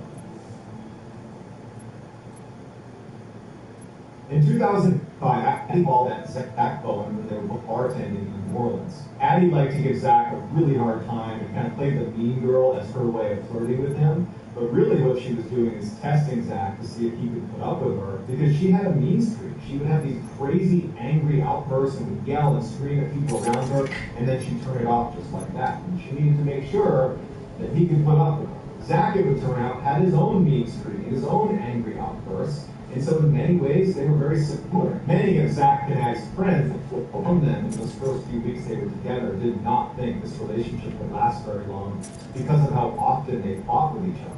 But it just so happened that Zach and Addie had met one another just weeks before Hurricane Katrina came through New Orleans and just devastated the area. And so before it arrived, Zach and Addie decide, let's stick it out, let's stay here together, let's ride this storm out together. And it was actually that storm that brought them together. They both fell madly in love with each other and became totally inseparable. After the storm cleared, Zach and Addie went out into the streets and began cooking food for people, and they had all this alcohol in their apartment, and they set up a makeshift bar outside in the French Quarter and were just giving away drinks to these people whose lives had been devastated by this storm. Their tale of love and colorful survivalism attracted many media outlets, including the New York Times, who did a feature on them. For a time, Zach and Addie felt like the king and queen of the French Quarter, and they were so happy. But when reality set back in, and the real cleanup ensued, and electricity was restored, and people started moving back into their homes, and people started going to work again, Zach and Addie were forced back into their old lifestyle, something neither of them wanted to experience again. So for the next year, Zach and Addie struggled to make ends meet. Their bills continued to pile up, and really those two were at each other's throats all the time in these horrible, vicious fights. In October of 2006, when it seems like Zach and Addie's relationship is really on the rocks, they decide in order to reinvigorate their relationship, they're going to move out of their current apartment where there's lots of bad memories, and they're going to move into a new one. They found a little apartment over the famed Voodoo Temple on Rampart Street, and they immediately made a cash offer. No sooner had they moved in did Addie go down to the landlord and say, remove Zach from the lease. She had found out that he was cheating on her, and she was preparing to kick him out of her life. Zach found out that he was not on the lease before Addie could confront him about it, and it turned into this wicked fight between the two of them. A couple of days later, Zach showed up for work at the bar, and some of his coworkers recalled that he was acting really funny. He was wearing a hat pulled down low over his head, and sunglasses, and was really quiet. And when anybody asked him, like, what's going on with you? Why are you acting so strange? He would just tell them he was fine and would quickly walk away from them. Around the same time, Addie stopped showing up for work at all. And her coworkers turned to Zach and said, where's Addie? And he would say that they got into this fight, and that Addie had actually left New Orleans and gone back to her hometown in North Carolina. And some people thought that was a little bit fishy because Addie loved New Orleans, but anybody that knew Addie knew she was very unpredictable, and if they had had this huge blowout fight, it is possible that she left for North Carolina. A week later, on October 17, 2006, the New Orleans police received a phone call from a hotel in the area that spotted what they think is a body laying on the roof of their parking garage. When the police arrived, they could tell it was a deceased man and that he had died from impact, but they couldn't tell if it was a murder, a suicide, or a tragic accident. So they began searching his body to see if there was any indication of it. And they pull out a note that's addressed to police in his back pocket. The note is fairly blunt, but it indicates to the police that this was not an accident. I had to take my own life because I took a life, and if you go to my apartment on Rampart Street, you'll find the body of my girlfriend, Addie Hall, who I killed. Police rush to the address that was given in the note. They're horrified at what they find inside. As soon as they stepped into the apartment, the temperature dropped. The air conditioning had been set to the lowest it could possibly be, so it's very cold in the apartment. And they look around and they see these strange messages spray painted all over the walls. Things like failure and look in the oven. And there are arrows pointing on the walls towards the kitchen and towards the oven itself that's sitting in the kitchen. And sure enough, when they open up the oven, they find Addie. Police also found Addie's journal. Inside of it, Zach had left an 8-page, very detailed confession of how he had strangled Addie and then had tried to cook her to make it easier to dispose of her body, but couldn't finish the job, and that's when he went to the hotel and threw himself off. Here are some crime scene photos from outside the apartment as well as inside. You can see some of the messages that Zach had spray painted to the wall indicating to go check the oven. And here is the infamous oven where Addie's remains were found, as well as a message left in the kitchen saying that he was sorry he couldn't finish in reference to his inability to cooking her and disposing of her body. Crazy as it sounds, this apartment is still being rented out today, and it includes this exact stove. You kill me, you're better. Hisashi Ayoshi was married with a son, he smoked cigarettes a day, he played rugby in high school, and by 1999 he was employed as a technician at the JCO Tokimura Power Plant. He and his colleagues have been tasked with creating a fuel for a fast reactor called Joyo. Since 1993, the company JCO that owns the power plant that Ayoshi works for, they have been cutting a lot of corners to increase productivity and profitability, but at the expense of safety. In fact, the company had their own in-house rules that totally went against nuclear power plant regulations. They called this the Shadow Guide, and within the Shadow Guide, there were very specific steps that were totally unsafe and unregulated to create fuel for this Joyo fast reactor. On September 30th, 1999, Ayoshi was creating this Joyo fuel, and he was leaning over this large steel containment tank, and he was holding a funnel. One of his colleagues was above tank pouring in this potent solution through the funnel into the tank. The tank they were using that was prescribed under the Shadow Guide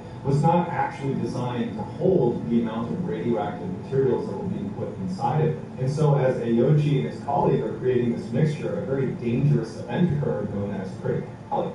One of the divers who was sitting away from the tank behind the desk described this event as being an extremely loud bang followed by this blue flash that filled the entire room. And what that blue light was extremely high levels of radiation, and because Ayoshi was the one kind of leaning over the tank, it all went right through him. By the time a rescue crew got in the room to help them, Ayoshi is uncontrollably vomiting, and he's lightheaded and dizzy. He does not have any physical wounds. This was not an explosion, so there's no lacerations or anything on his body. But he had been exposed to 17 sieverts of radiation, which is the highest amount of radiation any human being has ever been exposed to in documented history.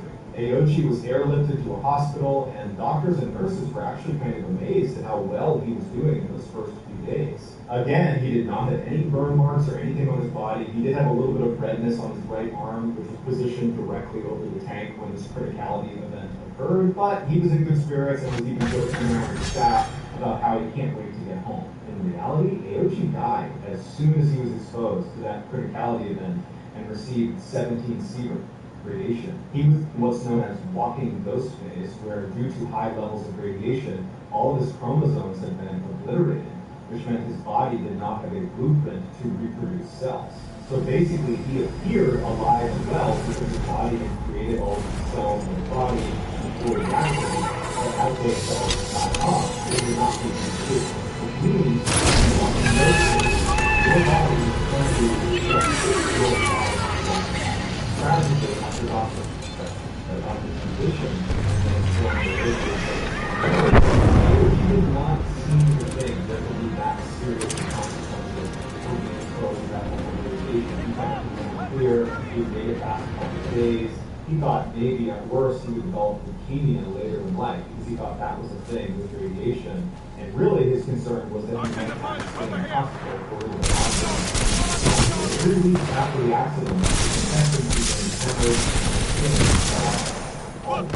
they attempted numerous skin grafts to try to keep the body fluid inside of him, but none of them worked. They began battling on November 27th, which is 2 months after the accident, miraculously he was still alive. However, his pain levels were so high and while he was called on the power to stop, the duty need to be resuscitated 3 separate times. And on the 3rd time he was brought back, he would say, stop, get out of the room, but they didn't stop because the doctors and nurses were very interested in studying the effects of this level of radiation and how well he would respond to treatment, and just trying to learn as much as they could about this event because it doesn't happen. And totally justified it by saying this was a God. So what that meant is Aoshi was in the end, when Aoshi was still asleep, he told the doctors that he was not a demon. Finally, a do not resuscitate world is placed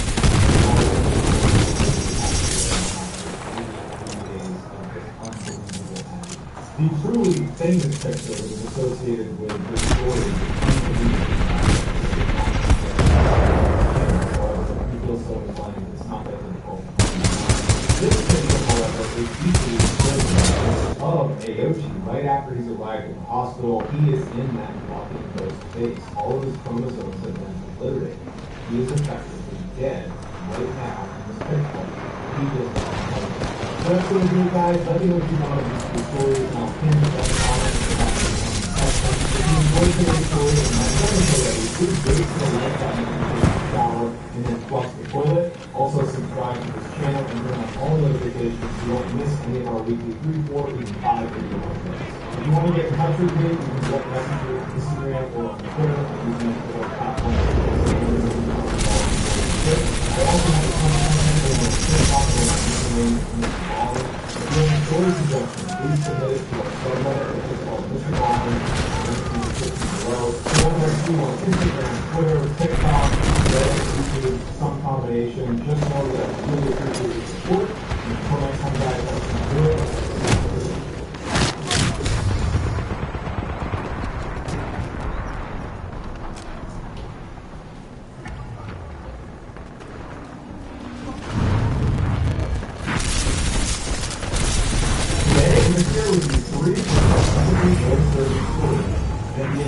I'm going to reveal a picture or pictures that are famously associated with them.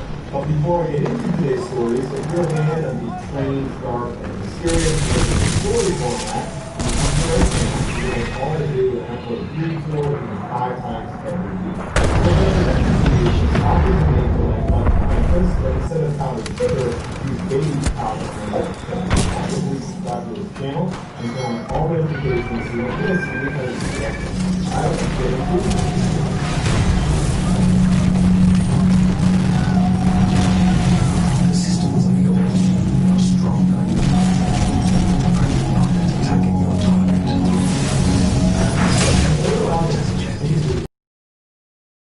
The United States dropped 2 atomic bombs, and these bombs would devastate the cities of California by the shock and killing over 100,000 people. America's goal is to rock the Jason became surrender. I feel like a story but America also wanted to showcase to the world, really so the human, that it had this new, really disruptive technology.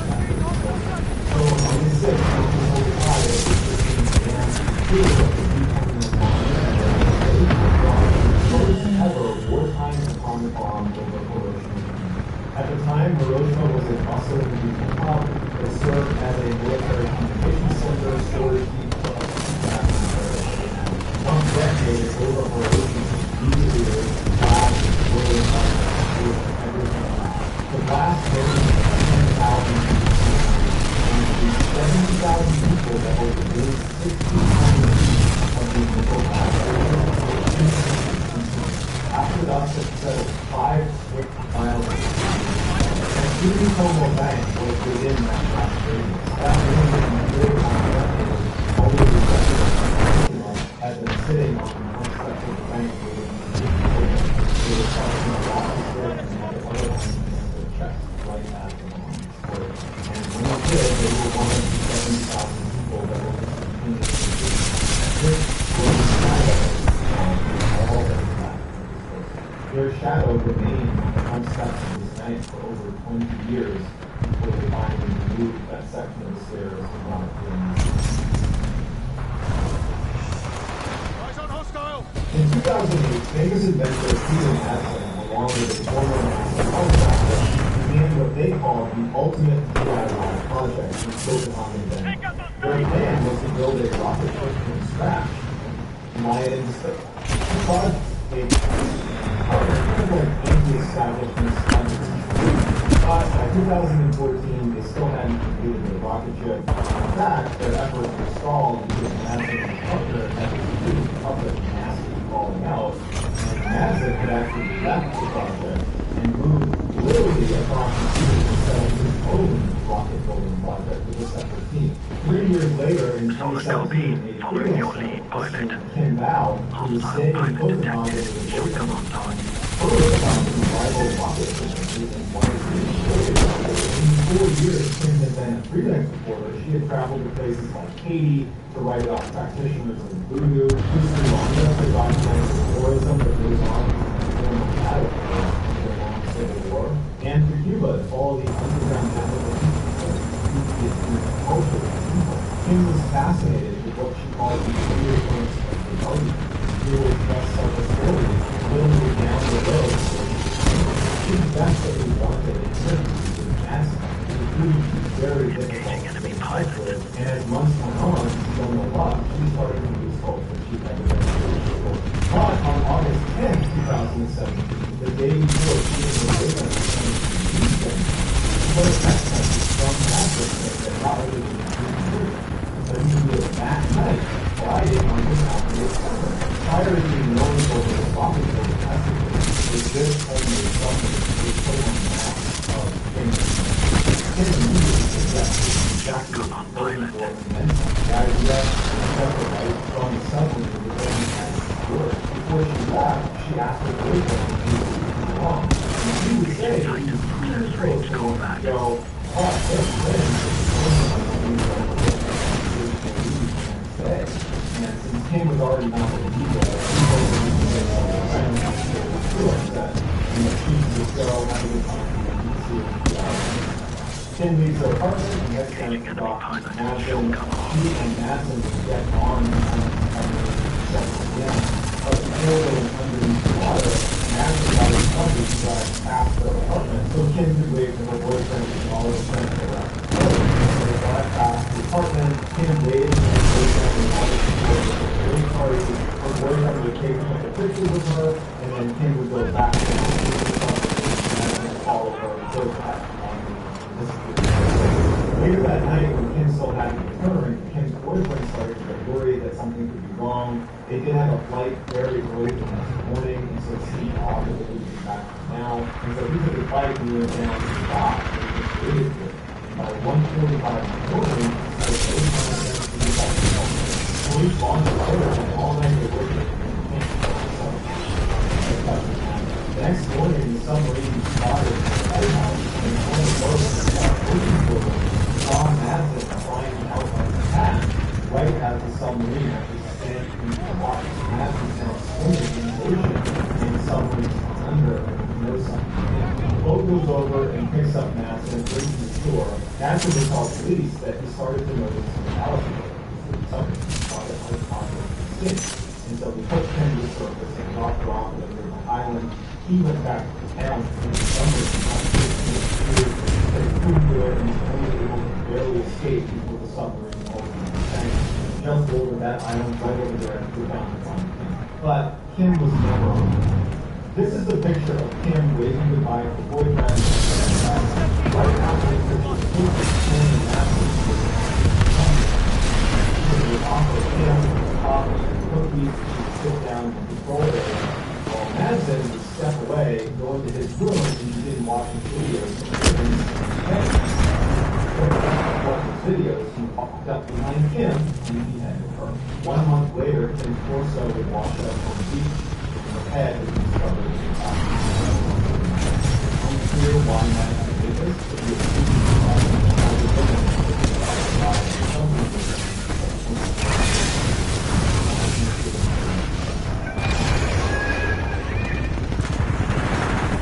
In 1978, 16-year-old Bridget Geiger was waiting outside her home in Ohio for a boy named Jeffrey to go to prom. She wasn't particularly excited to go to prom with Jeffrey. He was known to be really nervous in the world, so she figured it was going to be a pretty awkward date, but nobody else had asked her to go, and she waited for the prom. When Jeffrey showed up, she was immediately wearing this odd ensemble vest and bow tie, as opposed to these figures tuxedo that she was anticipating in wearing. And so now they weren't. He was also so nervous that he was visibly shaking and he couldn't pin her corsage through her dress. And so Bridget's mom asked him to put the corsage after the Bridget's mom would take a couple of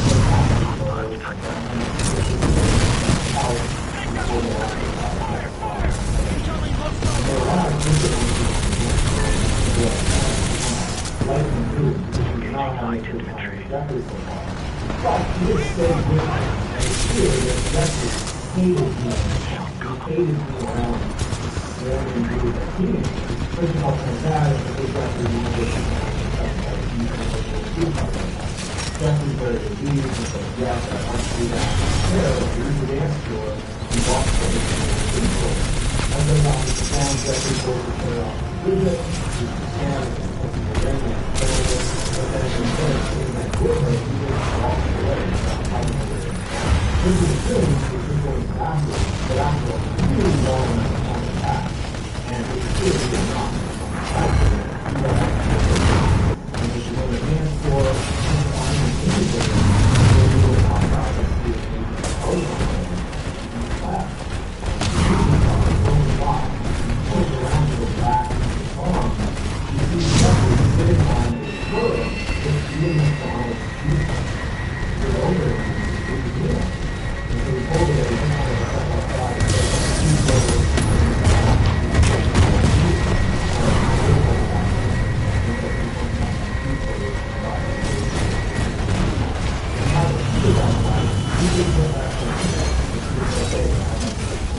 And so Jeffrey is mortified. So sorry. He drives her home, he says goodbye, she walks into her house, he drives off, and that was that. Bridget only saw Jeffrey one more time after that. It was about a week after prom, and Jeffrey actually invited her to come over to his house for what he was calling a house party. And Bridget's like, there's no way this kid's throwing a house party. You can barely stand to do it, let alone a crowd of people. But she was polite, and sure, come to the house.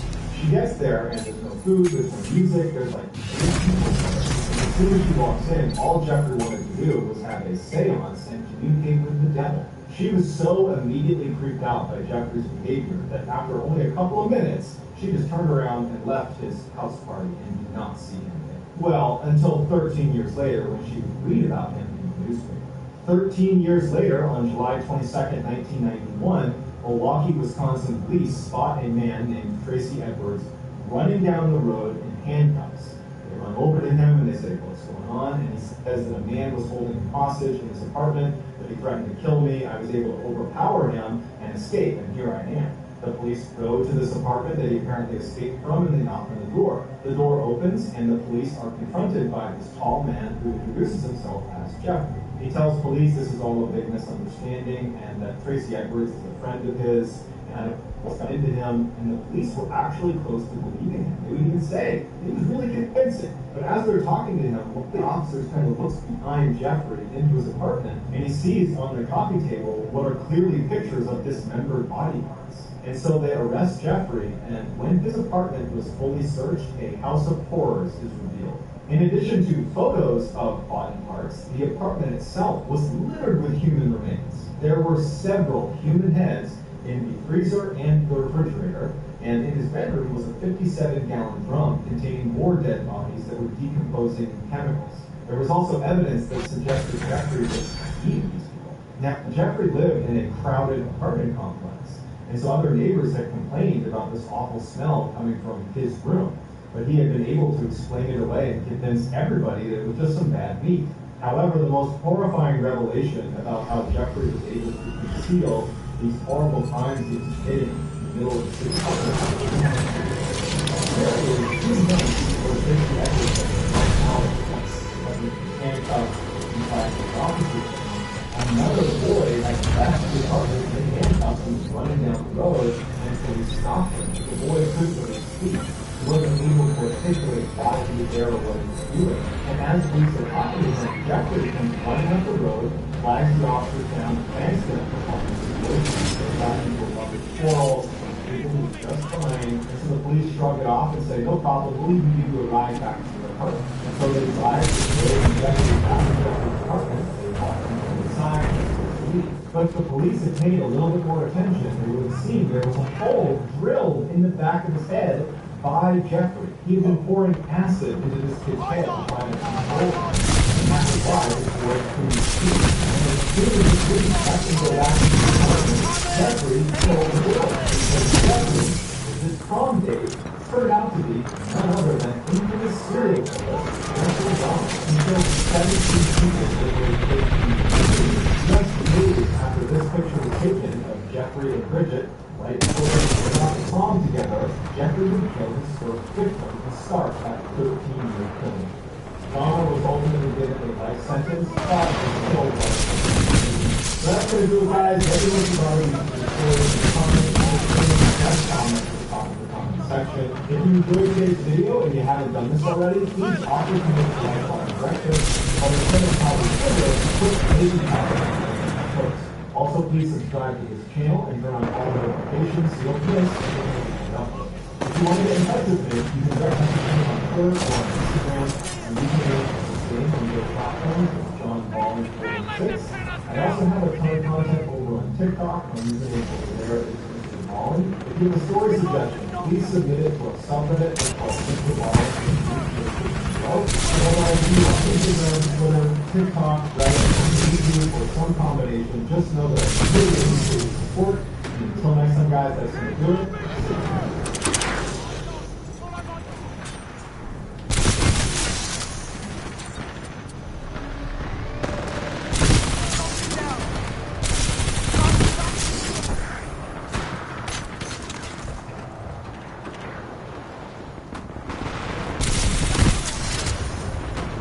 We've done it. We're in Rivertown now. Rich City is what the people wanted. We're gonna find us a river today. We're gonna slap the cuffs on. It's been almost 100 years. We better resolve it than the boys. I mean, if we've done we've done it all right. We've done it back in the States. Whoa. Here we go. I just came a river. In our season here, we investigate Jack the Ripper, perhaps the most infamous serial killer of all time. Hundreds of suspects have been named for this case, and it has baffled investigators and ripperologists alike for over 100 years. But now, the baffled boys. Yeah, ripperologists. So unbaffable. That's not a word. I think it's a word. I've done so much research on this one. I'm very, very pleased with the case that I've presented. I think I've done it. This is really hard to learn. I didn't solve it, but I did it. Oh, you just, okay, you got me all excited. Here is 18 games, the stage, the shadowy and fog-filled streets of London. More specifically, the Whitechapel District, an area with a proclivity for violence and crime amongst the backdrop of poverty. But suddenly, a string of murders terrorized the public in a way never seen before. The culprit, a man with no clear face, the worst of the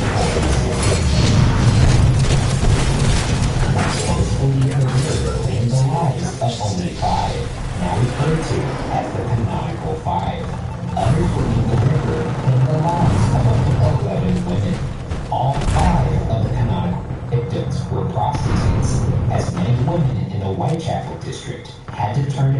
prostitution as a way to survive. The morbid intrigue is not a recent development. At the time of the murders, literacy was increasing amongst the young population. The murders were covered in the newspaper, and the public became morbidly fascinated by it.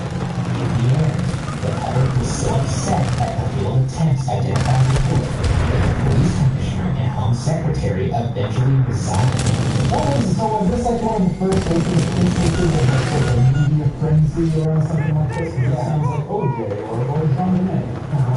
True crime shows back then. I don't think they do that. I can see them having a song about it. It's like, like a Game of Thrones. Okay, I can do that. I'm on board with that. Also, touching on the police commissioner, I think this is the first time I've actually seen the police commissioner resign because he was so upset. And that makes sense to me because I've seen it before, and what he did at one is he really liked to antagonize the killer, and he just didn't have outside of it. That's what he was saying. I feel like that means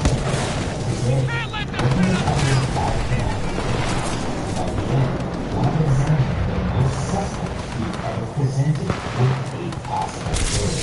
Without further ado, let's jump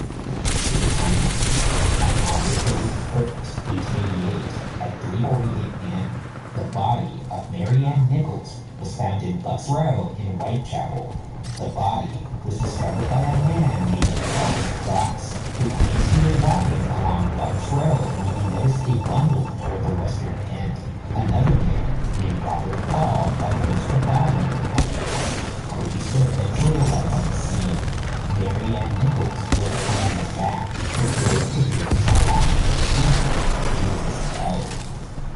Determined she was injured for about a half hour. The killer was likely nearby when Cross first saw the body. Now, how did they, at this point in time, how did they know when the Guard activated.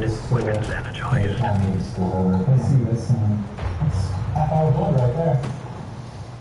That's the feeling. We have bloodhound. That's not bloodhounds. I don't know. I know bloodhounds use to track things, but I'm feeling blood. Bloodhound bags of blood. You give bloodhound some blood, and it bites her every minute, and it goes A positive. Universal donor. I'm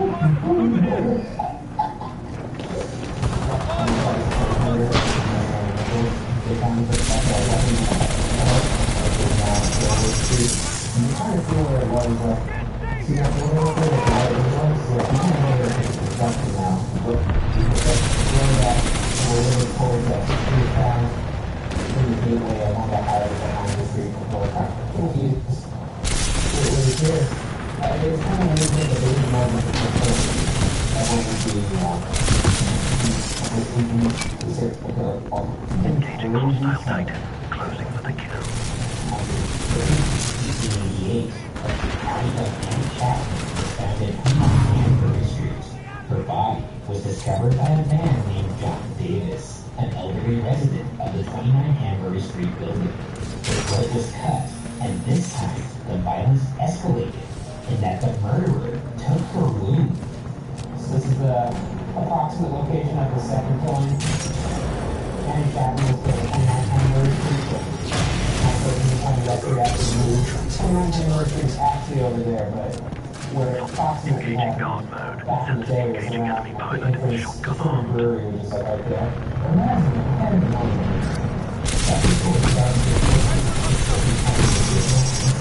the time and proposed the idea that the killer had anatomical knowledge inside the man in which Annie Chapman's womb was removed. that's the first thing. Right, all has basic anatomical knowledge. On September 27, 1888, the Central News Agency received a alert. Parent killer. Reads, quote, "Dear boss, I keep on hearing the police are cocky, but they won't fix me just yet. I have laughed when it looks so hard to talk about being on the right track. That joke about leather apron gave me real fits. I am down on corners and Shanghai is fixing them, so I do get doubles.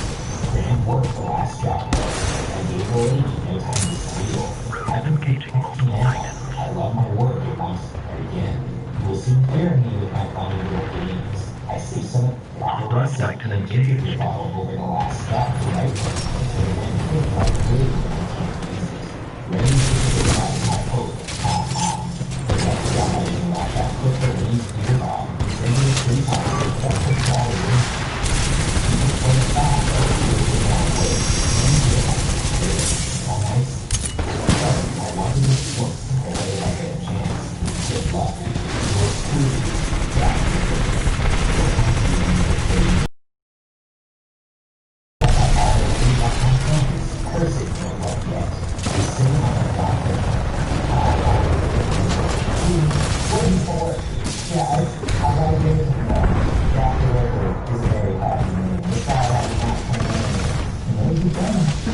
This was happening today, or social media existed during this time. Hopefully it happens. You do a fire, you do detox, strength to have cards, I'm not sure. It's so good. Especially when you have it with it's lighter. Wasn't released to the public until October 1st, and many believe that it was fabricated by a journalist. But regardless, it made its way to the papers. Once it came out to the public, it made stuff. And the killer from that point on went by the now famous moniker, Jack the Ripper. Legally voted this movie that money in. The body of Elizabeth Scribe was found on Holmes by a man named Louis Steamship. But people were police believed that the murder was committed by Steamship partner. And now we're walking up inside the second murder. Elizabeth Scribe. We found out men right here.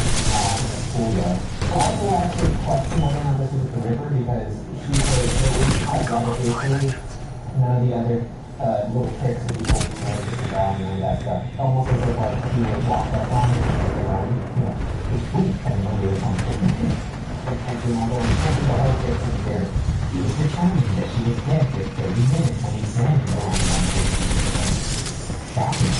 Only 45 minutes after the discovery of Elizabeth's Scribe, another body was found in Market Square, just west of the Scribe murder.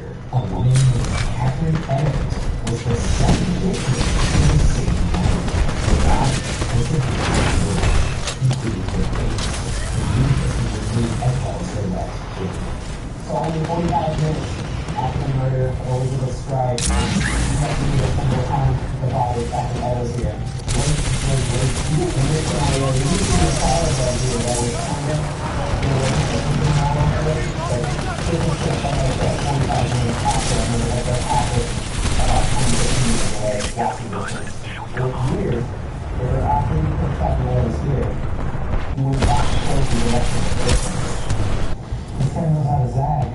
Either that or he gets in the news of police trucks. I think it's just a zag. The body is back there.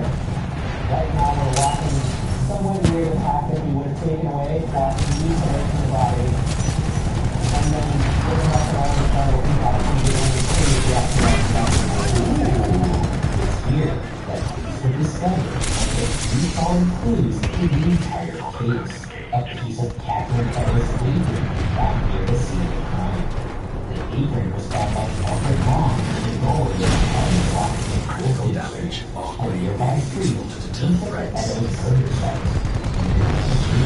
A message was given to Todd that the code and views of the area will not be going to be heaven. A sign of the anti-evidence is not common in the area. However, the crucial detail of this clue is that inside the street of the Evans' murder site. The murder occurred just 45 minutes prior. That the killer willingly entered an area that was swarming with cops, aside from benefit of his abilities. This could suggest the killer waited his east of the area, as it possibly explains the motive behind a dangerous situation. A postcard was sent by the police department dated October 3rd, which, as someone also claimed to be the Ripper was sent. I was not trying to go fast on a gaming tip. We hear about Sassy Jackie's work tomorrow. The whole event this time. Number one split a bit and straight on. Had not the time to get ears from the police. Then searching an asshole at that till I got to work again.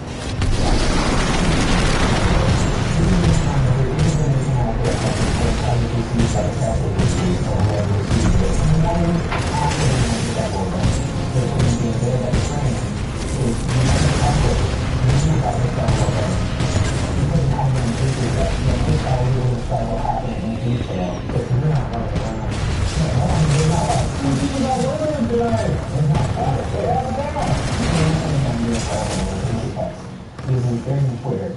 So it's possible and quite likely that if the timing of this is true, this is Jack the Ripper.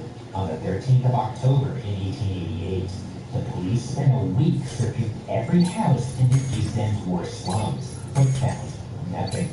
On October 16th, a man named George Lusk received a letter. Lusk was the head of the Mile End Vigilance Committee, a group comprised of local businessmen to assist the police.